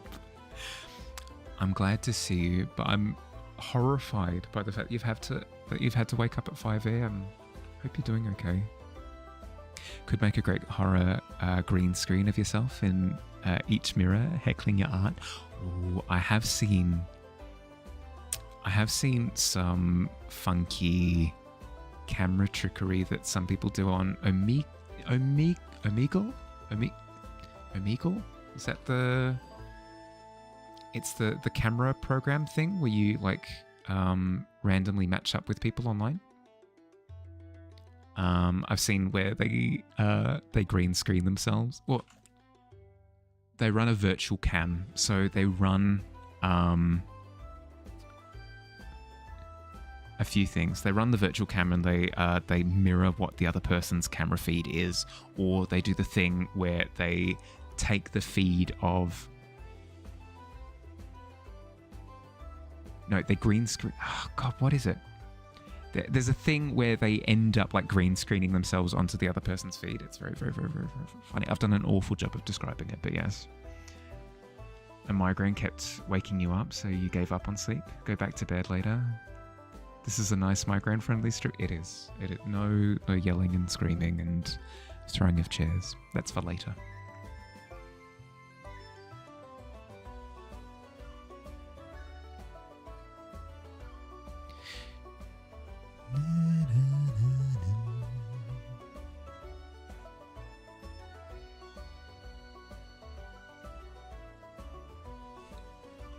I do like that as a thought. You know, in the same way that bands will announce like after shows or whatever, they're like, "Oh, thank you for coming to our concert. You know, thank you for coming to our concert. Like, I hope you had a good time. If you're looking for an even more crazy like music experience, come to this bar at blah, blah, blah, blah, in like 2 hours from now." And then you go, and that's their like really trying new material and stuff. I like the idea of the Mahali stream finishing. Being like, "Hey guys, thanks for hanging out. Hope you had a good time. Hope you had a chill experience. But tune in 2 hours from now for the Mahali After Dark stream, where I just start like throwing things." I don't know what would a raucous time be. I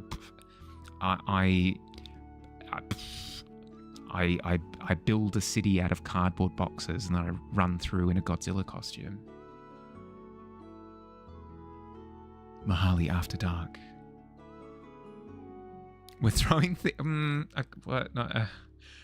this is a what if. This is a what if alternate universe of there being a Angle or Devil Mahali, right? Where this is like the chill Mahali, and then you've got like a Mahali that runs stream 2 hours from now that does like the terrible things.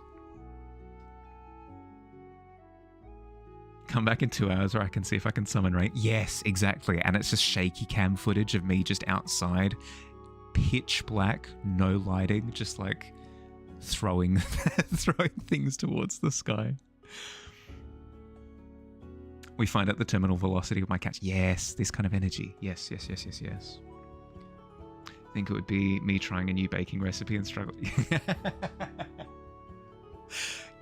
That's true. That's when my inner demon comes out. Baking is not inaccurate.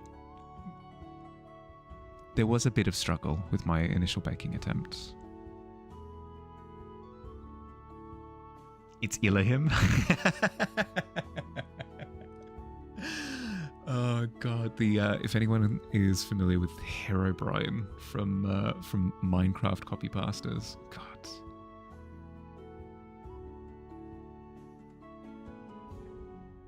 He looks exactly like Mahali, but his head is turned 180 degrees and he walks at you backwards without like backwards arms extended. God, terrifying. Absolutely terrifying.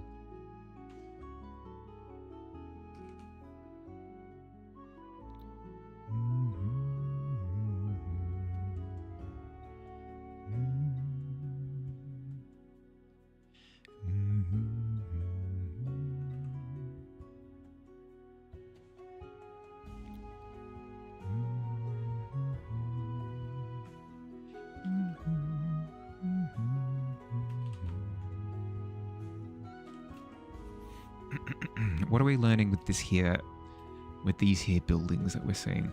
One, even though buildings are boxes, that doesn't mean that they can't be dynamic. We've got quite a bit of dynamic color going on with the lighting and color gradient on this right side. Really beautiful. It leads to some really stark, beautiful imagery. I like it a lot. We also need to remember that we don't need to render every heckin' window in full HD. Just giving them the appearance of this is perspective applied to a window is enough, especially if it's in the distance. And it does a good job of kind of communicating this is building with window structure. So that's good to know. I need to think of it as like a distant tree. It's a distant tree. You don't need to see every tree branch. You don't need to see every leaf. It's a distant tree. You just need to give the impression of it. You give the impression of structure of the buildings as well. That's how it works. Still tickled by the Mahalicules from the other day. It was Ricky. What's the concept? Is it that I'm made of Mahalicules? Is that?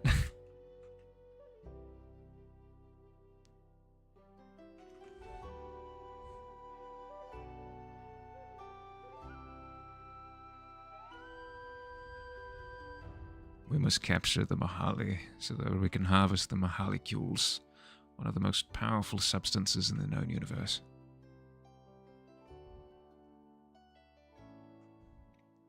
But we must be careful, because if the Mahali sees us coming with the large net, very agile creature scurries away with quite a bit of dexterity. Mahalicule is a poly relationship where everyone is Mahali.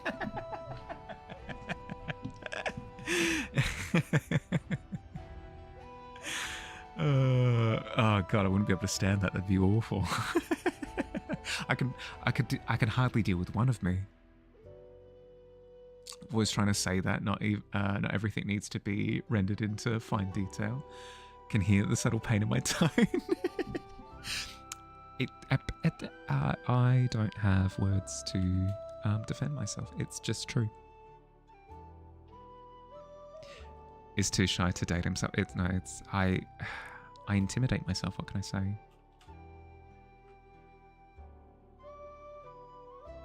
He's just too nerdy. How can I approach him?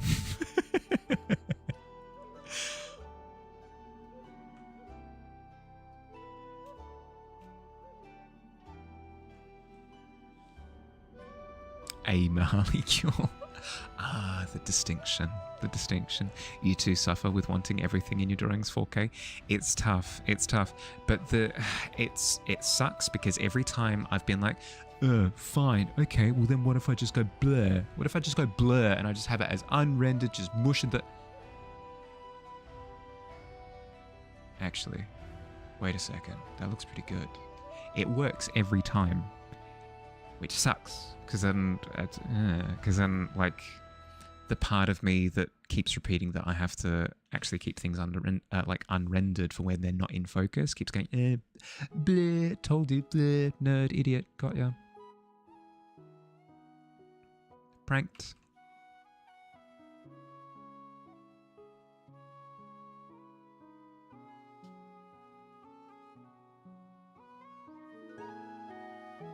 You will literally puke if you can see a pixel. It's true. It's true. It's why I've recently gone from HD to Ultra HD with a lot of the illustrations that I've done is to avoid looking at pixels. It's just a thing.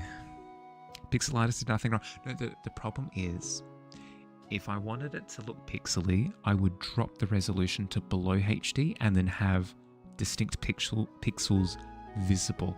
The problem is more when I'm trying to render something and then you've got these harsh, like craggly lines where you can see that it's warped on pixels. It just, it drives me up the wall. You see a pixel, by the way? That would be on you. That would be on, you'd be seeing pixels on your end. I see no such thing. Oh God. I can see them. I see them. I see the pixels.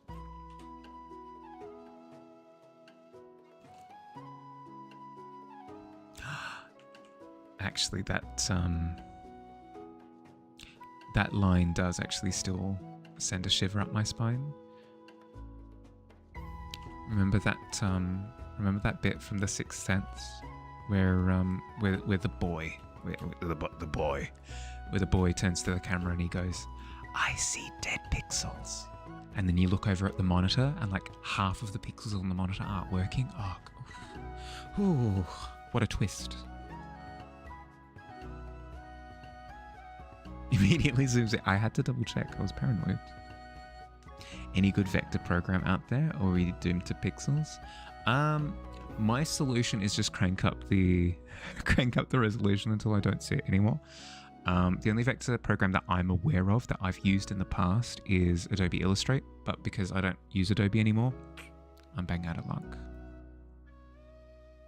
Love that movie. It's a good movie. It's a good movie.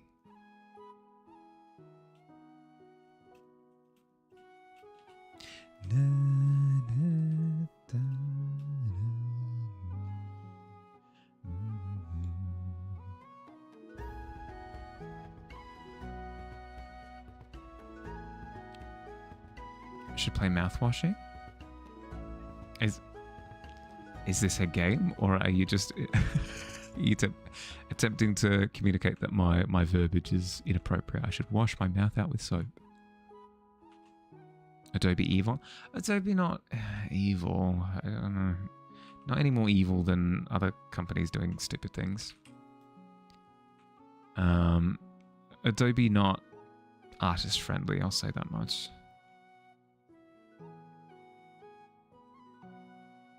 It's too bad all the people hiring use it though. Yeah, that is the problem, is that Adobe is industry standard. Like Dfinity, the one that you one time that you tried it, but you only use Procreate, so Raster is the way. Yeah. Yep. Rasterize. Yeah, I only really use Clip Studio Paint nowadays, so I don't really have a recommendation for vector imagery, unfortunately. Sorry. It's a game. Mouthwash is a game. Want to scar yourself a life and cry in a corner for an hour? Definitely recommend mouthwash. Yeah, but no thank you, I'm good. I enjoy my sanity where it is. A little bit cracked, but not too far. Ibis Paint has a vector thing, but you're new, so don't really know what that means. Vectoring is... So, do you see how... If I zoom in, like if I actually zoom in, do you see how the image is made up of a bunch of different squares? This means that this program is a pixel-based program. So when I'm making up a canvas, I say like I want this many pixels by this many pixels, and I want a resolution of this much per whatever. Vector programs don't use pixels. They kind of do. They don't use pixels in order to make the imagery that you're producing. They instead use vectors, which are point to point to point, and it draws lines. It's basically using maths. It's using maths to make the image. So it's going, you're giving it a bunch of coordinates. You're saying my image exists here, here, here, here, here, here, here, and it creates like a coordinate map of what your image is. And then when the program goes to reinterpret the image, when you go, I would like this I would like this image, but bigger. The program goes, oh, cool. Okay, I'll just space out the coordinates more, and then it makes it bigger. So it doesn't pixelate the image because it's not just enlarging it. If I enlarge this image real big, you'd be able to see all the pixels. If you're enlarging a vector image, it's just expanding the coordinates, and then it looks super crisp, even when it's large or small, whatever size that you end up at. It keeps the image integrity. It's generally used for logos and text and stuff. Tends to be in vector. Mahali, big fan. Hi, username. How you doing? How you doing? How's your day been? It's a good story, all jokes aside, but it's just dark. Ah, fair. More on the disturbing side of things. You were erasing your pixels last night. And posters, yeah, like graphic design in general usually works in vectors. So graphic artists are very familiar with vector programs. Have to use vector versus raster all the time in your work as a GIS analyst. What's a GIS analyst? Am I the cousin of Bruce Lee? Lee? No. I haven't heard that one before, though. That is new. You do get points for that. You do get points for originality. Thanks for explaining. Yeah, of course.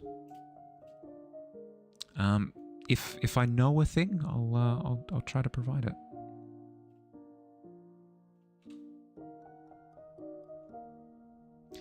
Graphic something. I imagine so. Gasoline induced specimen. Ah, yes. What are these creatures? Well, I believe they are GISs, sir. And 11, hell yeah, Billy, in today's roll economy, that's close to like 15 or something. Which vector could be the new raster? Like, all of it be translated into coordinates every time you save? Yeah, that would be nice. Yeah, if they could mishmash them together, it would be nice.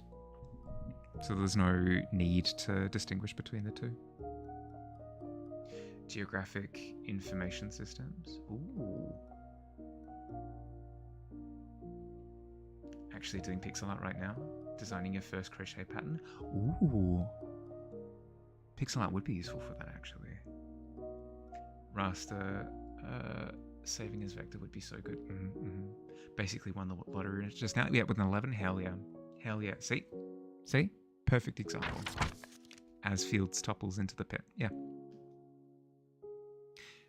Geospatial, geographic information systems, basically various data, and you get to make maps of tons of things and manage databases, mostly related to threatened animal species and invasive plants. So basically a big nerd. Wait, you're an excellent company. I can't think of a single person here who isn't a big nerd. No, that's awesome. That's really cool. Interesting. Yeah, okay. So you're not... Get to make maps of... Okay, so you're not in data collection. It's like a form of data analysis? Interesting. Cool. You want to steal Billy's money? Yeah, it's not happening with a 3. It sounds fancy. Incredibly so. You drew my dream multi-monitor setup. Let's have a look. How cursed. On a scale of 1 to...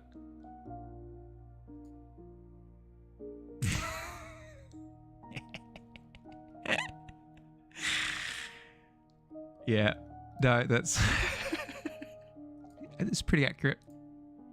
That's pretty. Yeah, with the.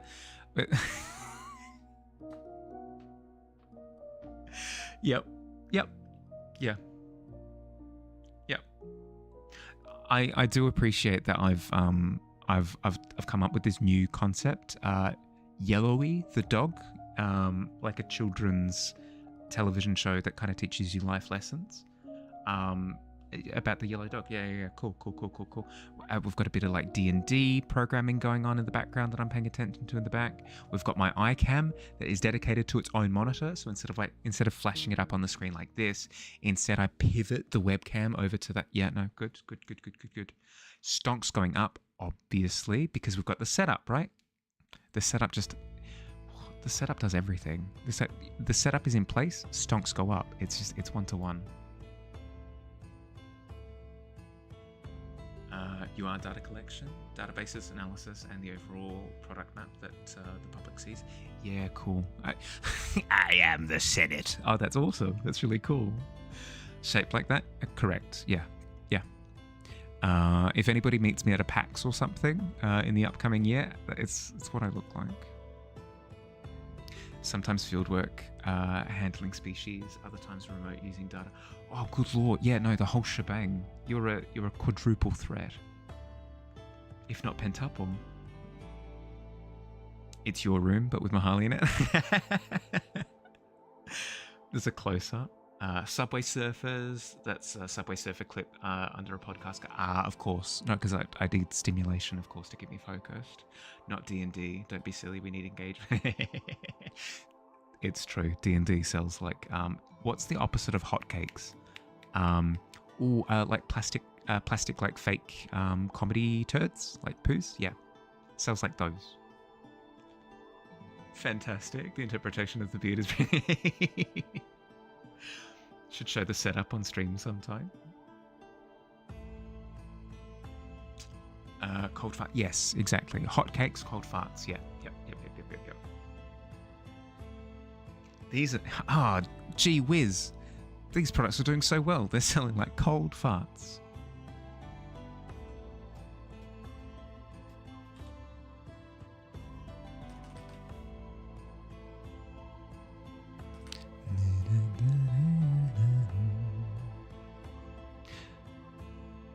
Do the cold farts come from between the hot cakes?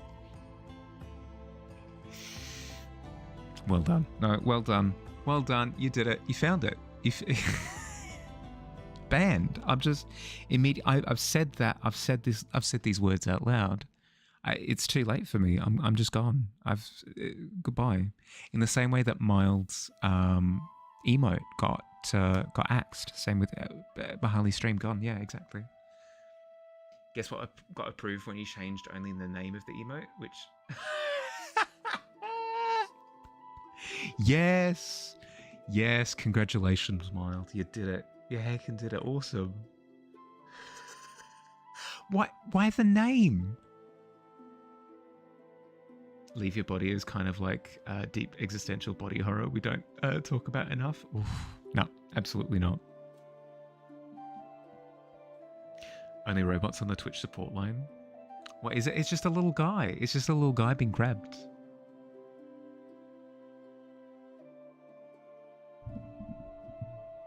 Changed it from grabbed to held.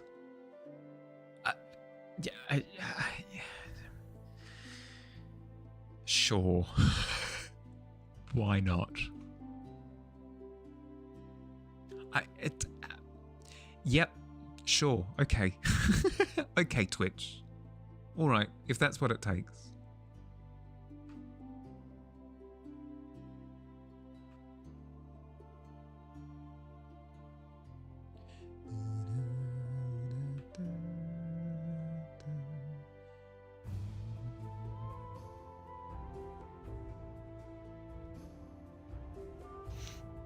Wish someone would hold you like that.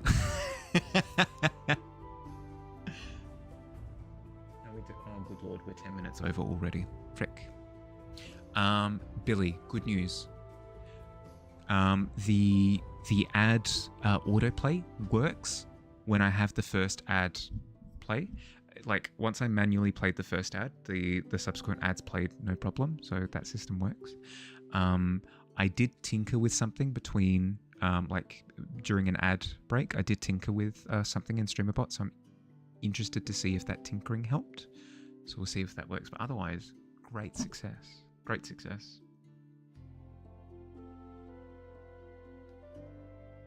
To throttle you like a stick shift. Yeah.